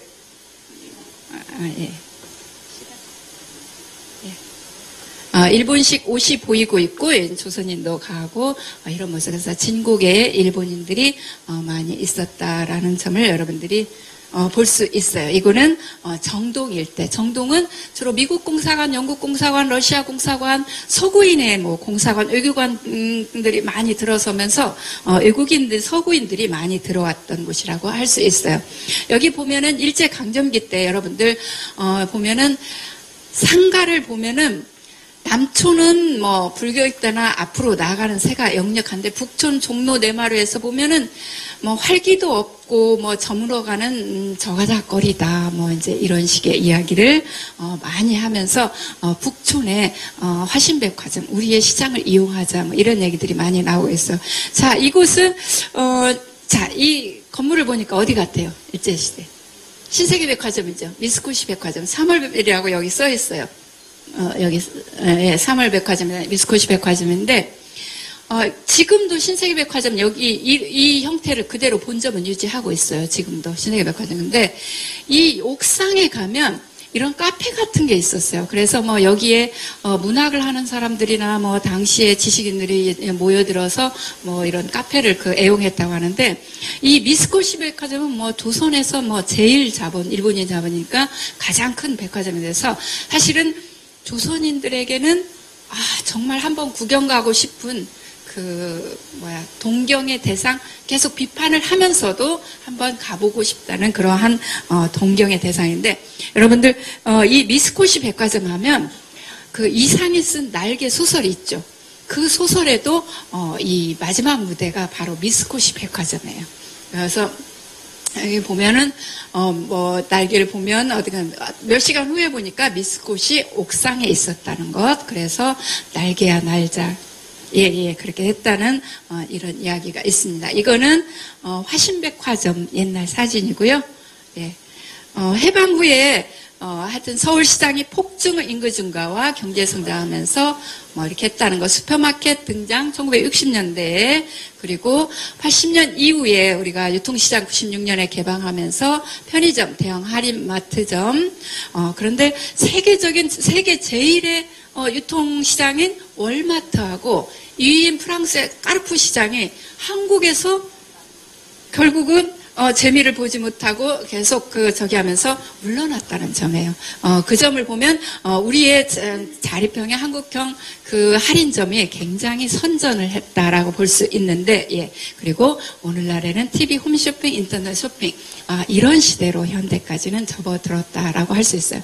자, 이렇게 본다면 시장은 전통 시대에서부터 본다면 그야말로 굉장히 혁명적인 변화를 겪었다고 할 수 있는데 제가 시장이라는 정리를 해보면 뭐 그 시장이라는 것은 뭐 계속 변화하지만 그래도 오가는 사람들 끊임없이 생성, 발전, 소멸을 계를 그리고 있고 그리고 또 그 시장 속에는 그 시대의 그때 사람들의 생활 모습이 그대로 담겨 있기 때문에 당시의 생활 모습, 그다음에 문화 뭐 이런 것들을 엿볼 수 있는 창의자 거울이라고 할 수 있고 아까 앞에서 말씀드린 것처럼 저는 또 시장을 하면서 주목하는 것은 시장이란 문명 교류의 장이다.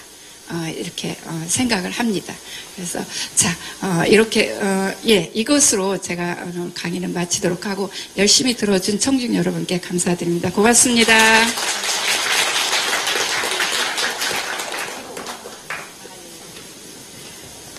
시장의 골목골목을 숨가쁘게 다녔죠. 네, 재밌게 들으셨죠? 네. 시간이 너무 짧아서. 자, 이런 수많은 시간들을 거쳐서 오늘날 우리가 알고 있는 서울의 시장의 모습이 됐습니다. 장 보러 간다에서 쇼핑 간다까지. 그렇죠? 네, 저작거리에서 인터넷 쇼핑까지. 자, 그러면 오늘날 얼마나 많은 서울에 시장이 있는지 아까 몇 개라고 하셨죠? 300 몇 개라고 하셨어요. 이 중에서 그러면 가장 우리는 이제 이 시간에 서울의 정체성을 보여주는 것은 무엇인가를 찾고 있으니까요. 서울다운 곳은 어딜까 한번 같이 찾아보도록 하지요. 네, 그러면 이제 구체적으로 한 곳 한 곳 시장을 한번 가보겠습니다. 서울의 전체 지도를 한번 그려봤거든요. 시장 지도 보여주세요. 네, 보이세요? 네. 이렇게 시장이 많은 줄 몰랐어요. 네. 저희가 포스트잇에도 붙여달라고 말씀을 드렸는데요. 예, 잠시 후에 좀 저 포스트잇에 붙여준 모습을 한번 좀 보이겠고요.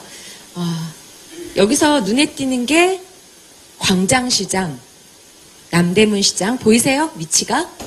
네, 한강에 흐르고 있고 남대문시장, 그렇죠? 방산시장, 광장시장인가요? 예. 아주 많죠. 예. 저희가 왜, 외국을 나가면 그 도시에 반드시 어딜 가봅니까? 시장을 가게 되죠. 어디 기억나는 시장 있으세요? 해외여행을 가서? 야시장. 네. 어느 도시를 갔을 때요? 베트남이요. 네. 베트남의 야시장. 저도 개인적으로는 타이페이 야시장이 꽤 인상적이었거든요. 그리고 또 어딨죠?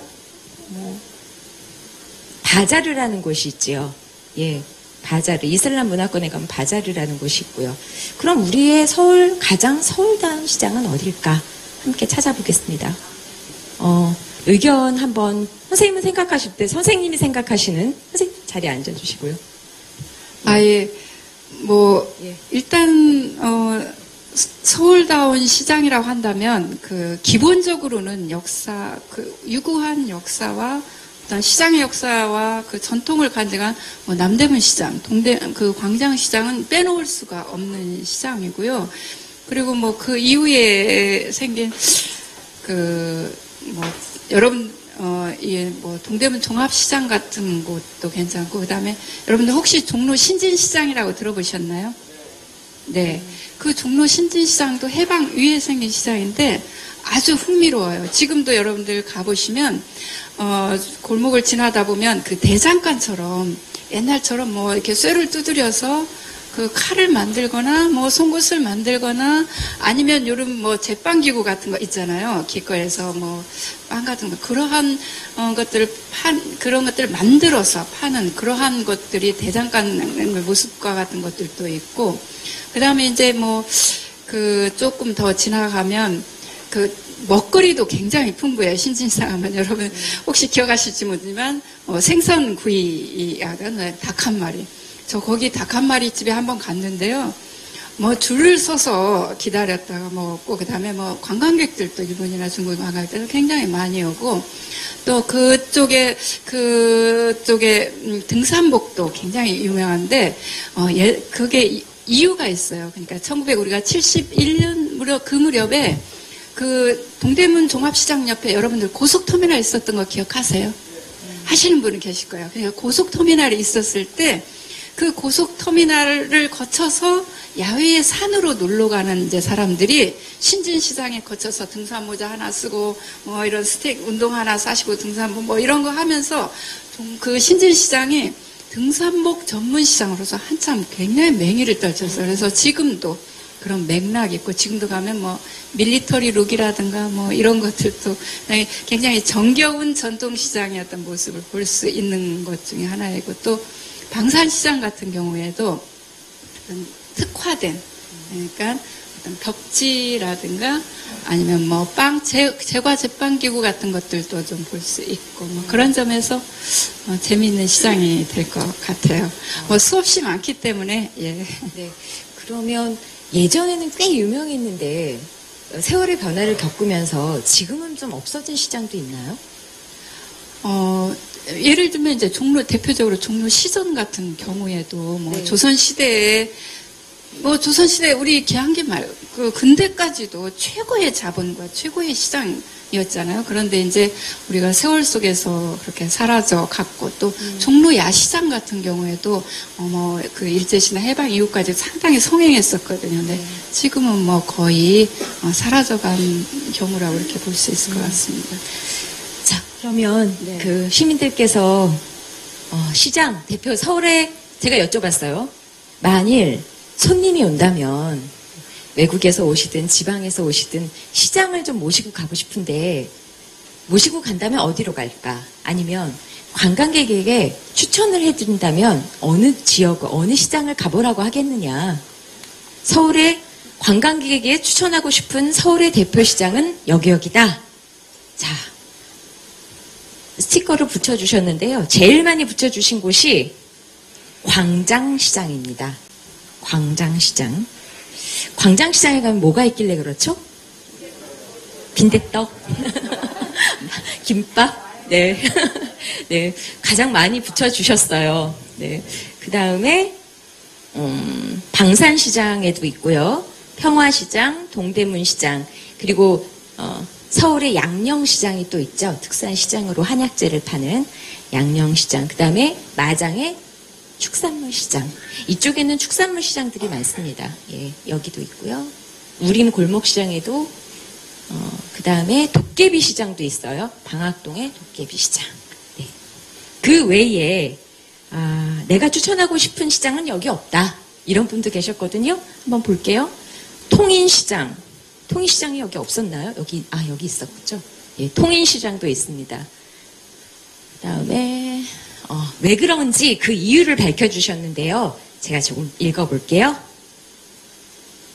경동시장, 저렴한 가격, 다양한 상품, 신선한 상품. 한약재를 많이 사러 가셨나 봅니다. 그 다음에 통인시장은 도시락 카페, 광장시장, 만난 것이 많고 사람 냄새가 나는 곳. 또 광장시장, 먹을 것이 유명, 인테리어 물품들이 특색이 있습니다. 라고 적어주셨고요. 남대문을 적어주신 분께서는 모든 것을 구할 수 있다. 그리고 또 더하기. 또 뭐가 있을까요? 먹는 거. 찰밥, 보리밥, 칼국수. 네, 마장동 축산물 시장도 적어주셨는데 뭐라 그러셨냐면 1년에 한두 번밖에 못 먹을 때 이게 무슨 뜻인지 조금 부연 설명이 필요할 것 같은데요. 고기를 1년에 한두 번밖에 못 먹을 때 가셨나 봅니다. 어느 분이세요? 쑥스러워서 말씀을 안 하시는 것 같은데 뭔가 그 사연으로 보자면 고기를 1년에 한두 번밖에 못 먹던 때에 자주 가셔서 뭔가를 드셨나 봅니다. 네. 그럼 저쪽으로 한번 가볼게요. 벼룩시장. 골동품이 많다. 마음에 들면 사가시고 가세요. 라고 써있대요. 네. 벼룩시장. 벼룩시장 최근에 어디가 많이 알려져 있죠?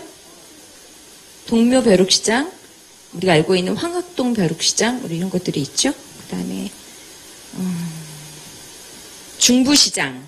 덜 알려졌지만 유서 깊은 곳. 고소함이 가득하다라는 자신의 느낌을 밝혀주셨습니다. 네. 다른 분들은 또 어떻게 생각하는지 서울의 대표시장은 여기. 혹시 말씀해 주실 분이 계신가요? 네? 인사동의 거리요? 인사동 거리에 있는 골동품 파는 곳. 네. 네. 인사동의 골동품 파는 곳을 말씀하셨고요. 네. 혹시 선생님, 예. 뭔가 말씀하실 게 있으실 것 같습니다. 소개해 주시고요. 저는 종로구에서 사직동에서 살고 있는 양윤순이고요. 네. 그 사회복지사로 일을 하고 있는데 이번에 그 서울 도시계획헌장 제정시민위원으로 참석을 했었어요. 그러면서 도시 관련된 그 토론들을 하면서 그 브랜드 관련해서 이야기를 했었는데요. 그 브랜드 구축이라고 하는 부분이 이번 시민 토크 콘서트의 가장 큰 주제라고 생각을 하는데, 제가 생각할 때는 동대문 시장이 지금 서울의 시장에서는 가장 추천하고 싶고, 그다음에 근대와 현대가 아직도 공존하고 있는 모습들이 많이 남아있다라고 생각을 합니다. 그러니까 앞에 그 역사문화공원이 있는 그 부분 쪽으로는 굉장히 많이 이렇게 발전된 모습들로 되어 있지만 그 뒤편에 보면 아직도 한 평 내지 세 평의 공간을 가지면서 봉제업을 하고 있는 그러한 근대적인 모습들이 온전하고 있는 부분들이 어떻게 보면 저희들한테 장래의 서울 도시 브랜드 구축이 방향이 어떻게 가야 되는지에 대한 초점이 되어지지 않을까 이런 생각을 해봤습니다. 감사합니다. 고맙습니다. 네. 저 죄송한데요. 네. 동대문 시장이 어딘가요? 제가 이렇게 물어보니까 여러분들 굉장히 동대문의 당황하시죠. 시장이 예. 예, 아니 지금은 동대문 시장은 예전에는 광장시장을 동대문 시장이라고 불렀거든요. 근데 지금은 동대문 시장이라면 거의 동대문 상권 이렇게 이야기. 그러니까 옛날 평화시장이 동대문 시장은 아니고요. 그렇죠. 동대문 시장이 전통적으로 호칭은 광장시장을 동대문 시장이라고 해왔어요. 그러다가 예, 동대문 종합시장이 생기면서 이제 광장시장으로 이름을 다시 환원했거든요. 그래서 사실 우리가 동대문 시장이라고 이렇게 이야기를 하는데 동대문 시장이 어디예요? 제가 역으로 질문을 하거든요. 근데 사실은 광장시장이 동대문 시장이었고 지금은 동대문 시장이라면 동대문 상권 전체를 그냥 그렇게 지칭을 하기 때문에 아예. 그래요. 그러면 뭐냐면 황학시장 부분 있잖아요. 네네. 그 벼룩시장, 똥벼룩시장. 예. 그쪽 편은 동대문 시장의 영역으로 들어가지는 않는가요?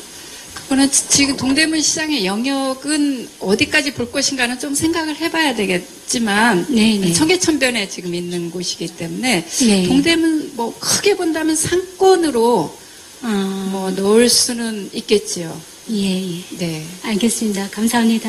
아 예. 네. 또 다른 분의 의견을 좀 들어볼까요? 네.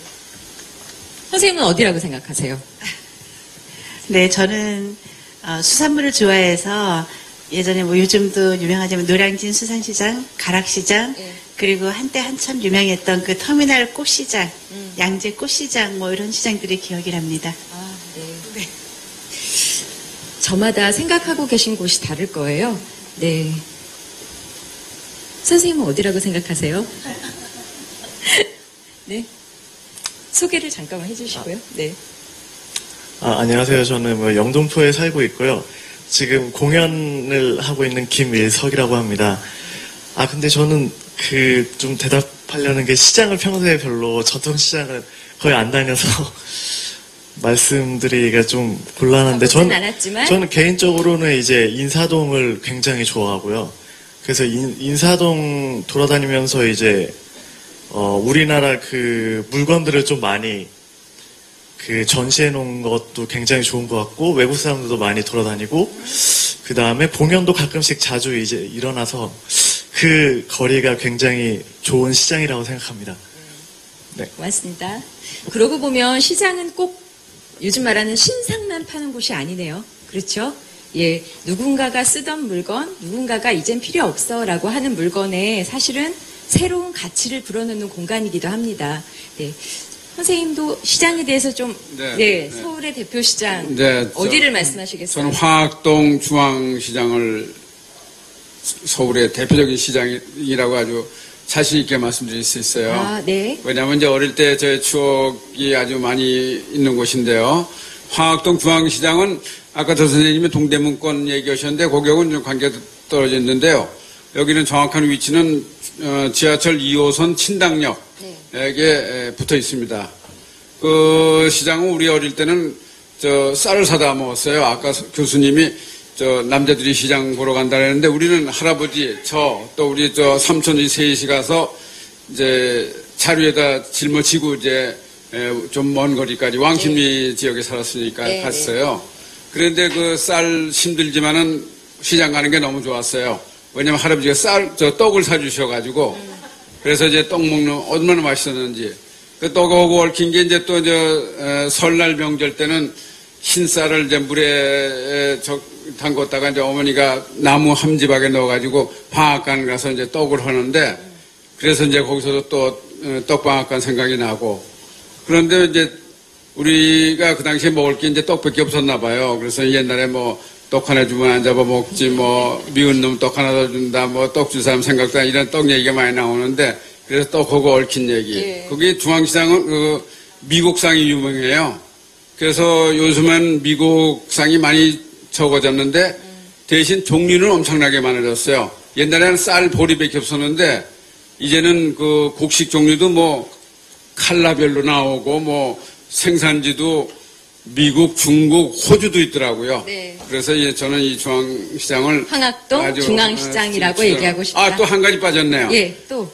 모든 식당 경영을 내면 주방기구는 전부 거기서 사야 돼요. 네. 주방기구의 아주 최고의 아주 상권이죠. 네, 감사합니다. 고맙습니다. 예.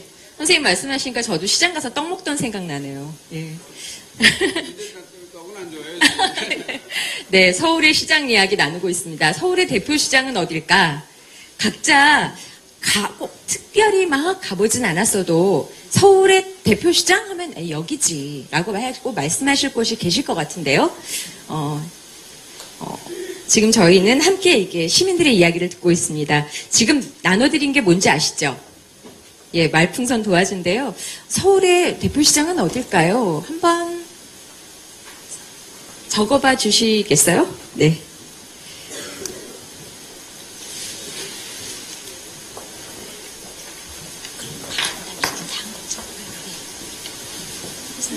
시장 많이 가셨어요? 네? 동네 시장? 아, 그러셨어요?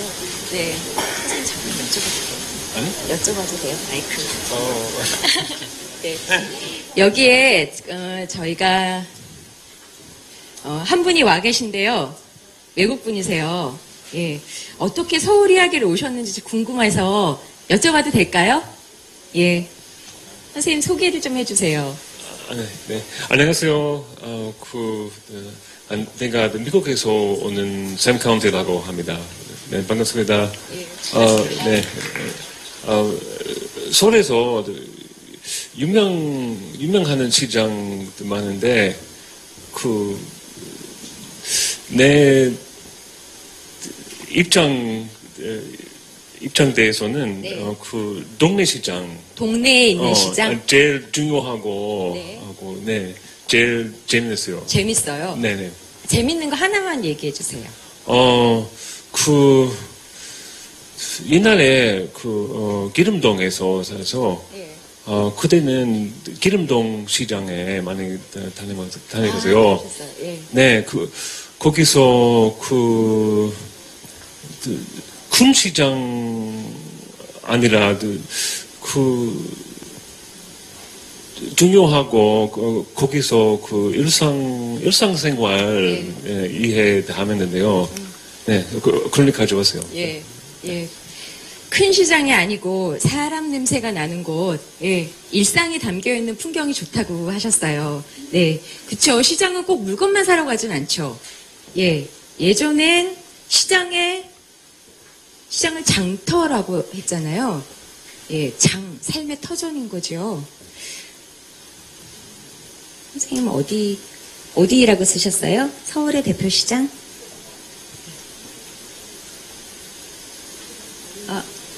네네.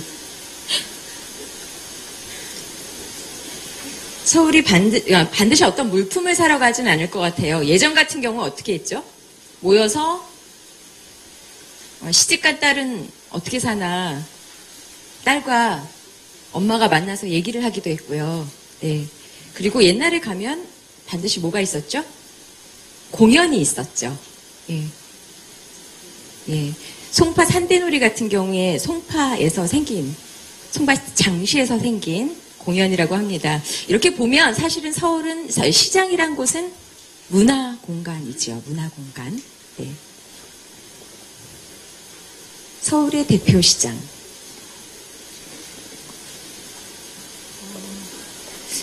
너무 다들 열심히 쓰고 계셔서 제가 말씀을 건네기가 조금 어렵네요. 아이고. 네. 선생님 어디 쓰셨어요? 네, 저는 완전한 시장은 아니지만, 구로구에 있었습니다. 구로공단 지역과 가리봉 시장을 소개하고 싶은데요. 네. 여기는 오늘날 우리 한국의 그 근대화 및 경제의 사실을 축소판이라고 할 수 있는 구로공단의 근대적인 그 모습과 또 발전된 모습이 이렇게 잔존해 있어 역사적으로도 의미가 있고 네. 또 가리봉동에는 그 다문화 사람들이 많이 이제 거주하면서 다문화 그 동네가 돼 있고 시장 형성이 돼 있어서 네. 한 번쯤 소개하고 싶은 그런 네. 가리봉에 있는 가리봉시장인가요? 네. 한번 가봐야겠는데요. 다문화 공간이 되어 있는 가리봉시장 말씀하셨습니다. 서울의 오늘을 대표적으로 보여주는 곳이긴 하겠네요. 선생님 아직 고민이 되세요? 네. 자, 서울의 시장만 보아더라도 서울은 또 서울다움 서울의 얼굴 표정이 있지요. 선생님은 어디 쓰셨어요? 저는 수유시장 썼어요. 네. 왜지요? 수유시장 가면 그 안에 팥 들어가지고 있는 그게 뭐라고 그러더라? 그런 거 옛날 전통적으로 먹었던 것 네. 그런 것 먹을 수 있고 구경도 할 수 있고 그래서 이제 거기에서 골라서 먹는 재미가 쏠쏠한 것 같아요. 네. 네. 저녁 시간이다 보니 먹는 얘기가 많이 나오네요. 네. 선생님은 어디 추천해 주시겠어요? 예, 저는 송파구에서 온 김민우라고 하는데요. 아무래도 오늘 그 강의도 선생님한테 듣다 보니까 뭐 대표시장은 역사적으로나 또 지리적으로나 어떤 사람들이 이렇게 왕래하는 양이나 뭐 여러 가지 봤을 때 남대문 시장이 대표시장이지 않을까 싶고요. 저는 서울의 대표시장은 남대문 시장이다라고 얘기하고 싶고, 저는 송파구에서 왔기 때문에 송파구에는 잘 모르시겠지만 마천시장이라는 데가 있는데 그 시장이 그 지역에서는 굉장히 활발하게 잘 되고 있는 시장이지 않나 네. 그렇게 생각하고 있습니다. 네. 마천시장을 추천해 주셨습니다. 이렇게 시장은 마을과 이어져 있죠. 맞아요? 네. 마을과 이어져 있고 저희는 물건만 사러 가지 않아요. 그러면 서울에서 또 뭐 할 수 있을까요? 예. 저희 선생님 어디 가셨나 했어요. 눈이 부시셔서 무대에 있다 보면, 네. 선생님, 어떻게 얘기 들으시니까 어떠세요? 시민들 이야기 들으시니까? 예. 여러분들 얘기를 들으니까 새삼스럽게 제가 느끼는 게 있는데요. 내가 살고 있고 내가 가는 내 마을의 시장이 좋다. 예. 이런 얘기가 굉장히 많으셨어요. 그래서 저도 생각해보니까 제가 강동구 길동에 사는데 저희 길동시장도 참 괜찮습니다. 네. 이렇게 얘기를 좀 해봐야 하지 않을까 싶은 생각이 갑자기 그런 생각이 들어서 역시 시장이라는 것은 여러분들의 일상의 삶과 굉장히 밀착되어 있고 그 속에서 여러분들이 느끼는 그게 바로 서울을 대표하는 여러분에게 있어서는 최고의 시장이 아닐까라는 생각이 제가 갑자기 들었습니다. 네. 서울의 얼굴을 보여줄 수 있는 하나의 시장을 갈 수 있는 15곳을 돌 수 있는 버스가 있다는 거 아세요? 예. 서울 시티버스라고요. 한 번 타면 15,000원이랍니다. 버스비가. 한 번 타면 15곳의 전통 재래시장을 돌 수 있다고 합니다. 서울 시티버스, 시티투어. 이렇게 찾아보시면 나중에 혹시 손님 오시거나 하면 한번 버스 타고 서울 유람을 떠나셔도 좋겠습니다. 말씀하신 것처럼 우리가 알고 있는 남대문 시장, 동대문 시장도 좋지만 내가 그냥 걸어서 마실 가듯이 가서 거기 아줌마가 짜주는 들기름은 나 어째도 먹을 수 있어. 아줌마는 딴 거 안 넣을 것 같아. 저 아저씨가 만들어준 두부는 내가 믿을 수 있고 먹을 수 있을 것 같아. 이런 시장이 제일 좋지 않겠어요? 그쵸? 예, 얼굴이 있는 만남이 시장이 되길 바랍니다. 그래서요, 보니까 시장도 시장 나름의 어떤 변신을 꾀하고 있더라고요. 예, 아까 말씀하신 선생님이 황학동 중앙시장을 말씀하셨는데요. 황학동 중앙시장에서는 아주 색다른 무대가 펼쳐지고 있었어요. 서울문화재단의 블로그를 찾아가 봤습니다. 보여주세요, 선생님. 네. 예술가들이 시장에 비어있는 공간에 들어가서 작업을 하고 있었어요. 예. 예술가들은 작업실을 찾고 있으니까 좋은 공간이 되겠죠. 그리고 대신 예술가들은 시장의 모습을 변신시켜주고 있는 거죠. 간판을 바꿔준다든가, 곳곳에 그림을 그려준다든가, 예, 이런 모습도 있고요. 또 한편, 혹시 늘장이라고 들어보셨어요? 예, 마포에 늘 펴지는 장터입니다. 마을 장터. 예, 그리고 대학로에는 마르쉐라는, 예, 도시 농부들이, 각 물건을 자기가 키운 상추, 내가 키운 고추, 내가 딸기를 키워서 만든 잼을 내놓고 파는 시장이 열리고요. 또 서울시에서는 광장에서 시장이 열립니다. 서울의 광장에 가면 저런 시장을 보실 수가 있어요. 네. 이렇게 다양한 시장이 서울엔 존재하지요. 네. 선생님이 말씀하신 것처럼 시장을 보니까 우리의 그냥 사람살이가 보이네요. 그렇죠? 예. 네. 서울의 시장이 어떤 모습이면 좋을까요? 물론 이제 그렇게 물어보면 뭐 정이 흐르고 따뜻한 정이 오가고 뭐 이렇게 이제 뭐 교과서적인 답이 있어요. 그런데 네. 저 같은 경우에는 일단 그 시장 뭐 그런 정이 오가고 따뜻한 뭐 그 사람 인정이 뭐 이런 것도 중요하지만 일단 우리가 시장을 갈 때는 뭐 대부분은 물건을 사러 가요.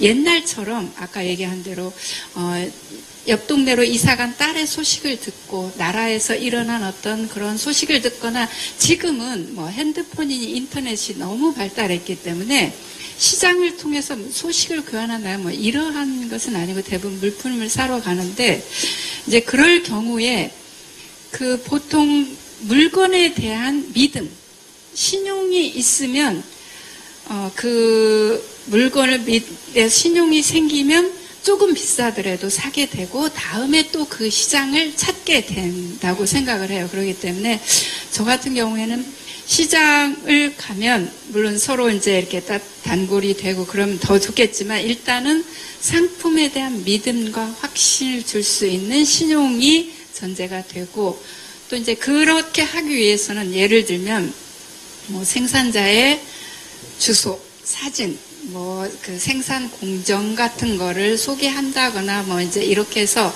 서로 상의 신뢰관계가 형성이 되는 게 좀 더 중요한 것 같다는 생각을 좀 하고요. 또 하나는 일단 지금 시장에 갈 경우에 그 일단 상인들이 좀 더 어떤 시장 활성화라든가 이런 거에 대해서 먼저 이렇게 주인의식을 갖고 적극적으로 새로운 방법이나 뭐 이런 걸 좀 더 가까워질 수 있는 거를 모색하는 게 더 중요한 게 아닌가라는 생각들도 좀 합니다. 예.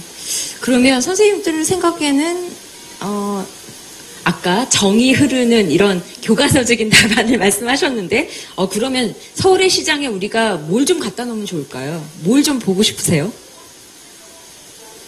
선생님들이 보고 싶은 거 혹시 지금은 옛날엔 정말 있었는데 요즘은 이런 것 좀 있으면 참 좋겠어. 혹시 이런 거 있으세요? 라디오? 예. 예, 아날로그 라디오. 수원의 한 시장에서는 상인분들께서 따로 라디오를 만드셔서 방송을 하시는 분도 계세요. DJ를 하시고 음악 선곡하시고 이런 분들도 계시고요. 어떤 분들은 도서관을 만드셨어요. 그래서 서로 책 빌려보시고 이러시더라고요. 자, 우리의 서울시장. 야, 서울의 시장에 이런 것 좀 보고 싶다. 이런 풍경 좀 만들었으면 좋겠어. 야, 이런 거 좀 꿈꿔볼 수 있지 않을까? 앞으로, 지금도 좋지만, 앞으로 이런 것 좀 넣어봤으면 좋겠어. 우리 서울의 시장을 함께 상상해 봅시다. 서울의 시장은 어땠으면 좋겠다. 지금도 좋지만, 이러면 더 좋겠어. 이러면 더 좋겠어. 어떤 게 있을까요? 이러면 더 좋겠어. 이제 공포의 마이크가 된 것 같습니다. 네. 선생님 갈게요. 네. 앞에 안 앉으시려고 할 것 같아. 네. 어떤 게 있을까요? 요즘에 그 무대를 세워서 뭐 공연을 많이 하시더라고요. 예. 근데 그 공연 속에 국악 공연이 있었으면 좋겠다는 생각을 했거든요. 그래서 제가 취미로 국악을 배우고 있는데, 그럼 국악 공연도 같이 있었으면은 우리 전통 문화도 알리고 그랬으면 좋겠다는 생각입니다. 시장에 국악 공연을 했으면 좋겠다라는 제안을 해주셨어요. 괜찮은데요? 그렇죠? 예. 또 선생님은 어떤 제안을 해주시겠어요? 예, 저는 서울 양령시장, 그리고 그 옆에 있는 경동시장, 그리고 조금 더 가서 버스 타고 가면은 답심리 고미술상가, 그와 같은 곳들은 우리 한국의 전통이 있는 곳들이라, 특히 우리 한의학하고 중국 한의학이 다르듯이 동의보감이 있고 이재마가 있듯이 굉장히 동남아권 사람들이 이쪽을 좋아합니다.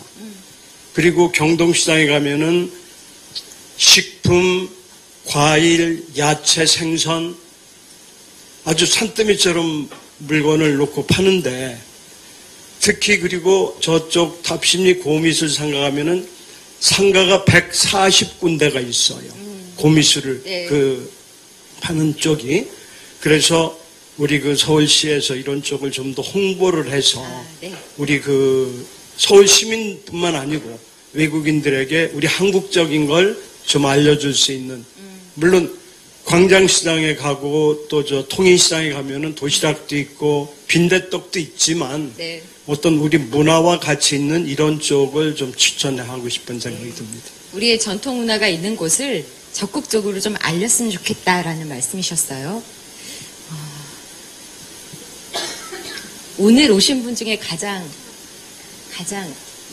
어리신 것 같죠? 소개를 좀 해주실래요?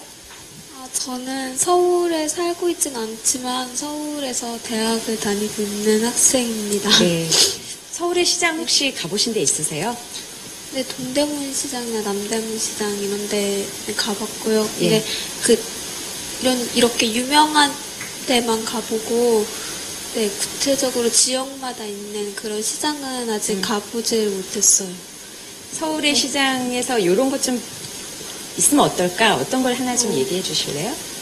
꼭 이렇게 서울의 시장에 바라는 점이라기보다는 그냥 정말 재래시장, 정말 전통적인 모습의 이런 재래시장 같은 데는 그 주변에 막 어떤 차를 끌고 오시는 분들도 계실 텐데 주차 시설이나 이런 게 약간 좀 더 마련돼서 더 편리하게 이용할 수 있었으면 좋겠어요. 더 많은 분들이 편하게 오갈 수 있도록 공간을 마련해 달라고 하셨습니다. 네. 네. 이왕 해본 김에 조금만 더 가볼까요? 네. 선생님도, 예. 뭘 적으신 것 같은데요? 안 적으셨어요? 네. 서울의 시장에 이것 좀 있으면 어떨까요? 요것. 그거는 제가 좀 더 생각을 해봐야 돼요. 네. 왜냐하면 제가 저 같은 분들이 많을 거라 생각을 해요. 그러니까 지금 이렇게 시장 얘기를 하고 있지만 결국은 또 이렇게 내일 뭐 사러 갈 때는 결국은 또 마트를 이용할 게 뻔할 것 같거든요. 그러니까 좀 많이 좀 생각을 해봐야 될 것 같습니다. 그러니까 어떤 외국인한테 좀 내세울 만한 시장에 대한 얘기도 해야 되는 것도 좋겠지만 진짜 우리가 그 시장에 대해서 어떤 생각을 갖고 어떻게 시장을 이용해야 될지도 좀 많이 생각을 해봐야 될 것 같습니다. 네, 맞아요. 편리하기로 치면 뭐 인터넷 쇼핑이 더 편하고 마트가 더 편하겠지요. 그러나 우리의 서울의 시장이 있는 건 분명히 이유가 있을 거예요. 그렇죠? 예, 저는 개인적으로 삶이 지루해지면 시장에 갑니다. 예, 시장에 가면 뭐가 있죠? 먹을거리. 먹을거리 말고 또 뭐가 있죠? 치열한 삶. 또 사람들의 생기가 있지요. 예.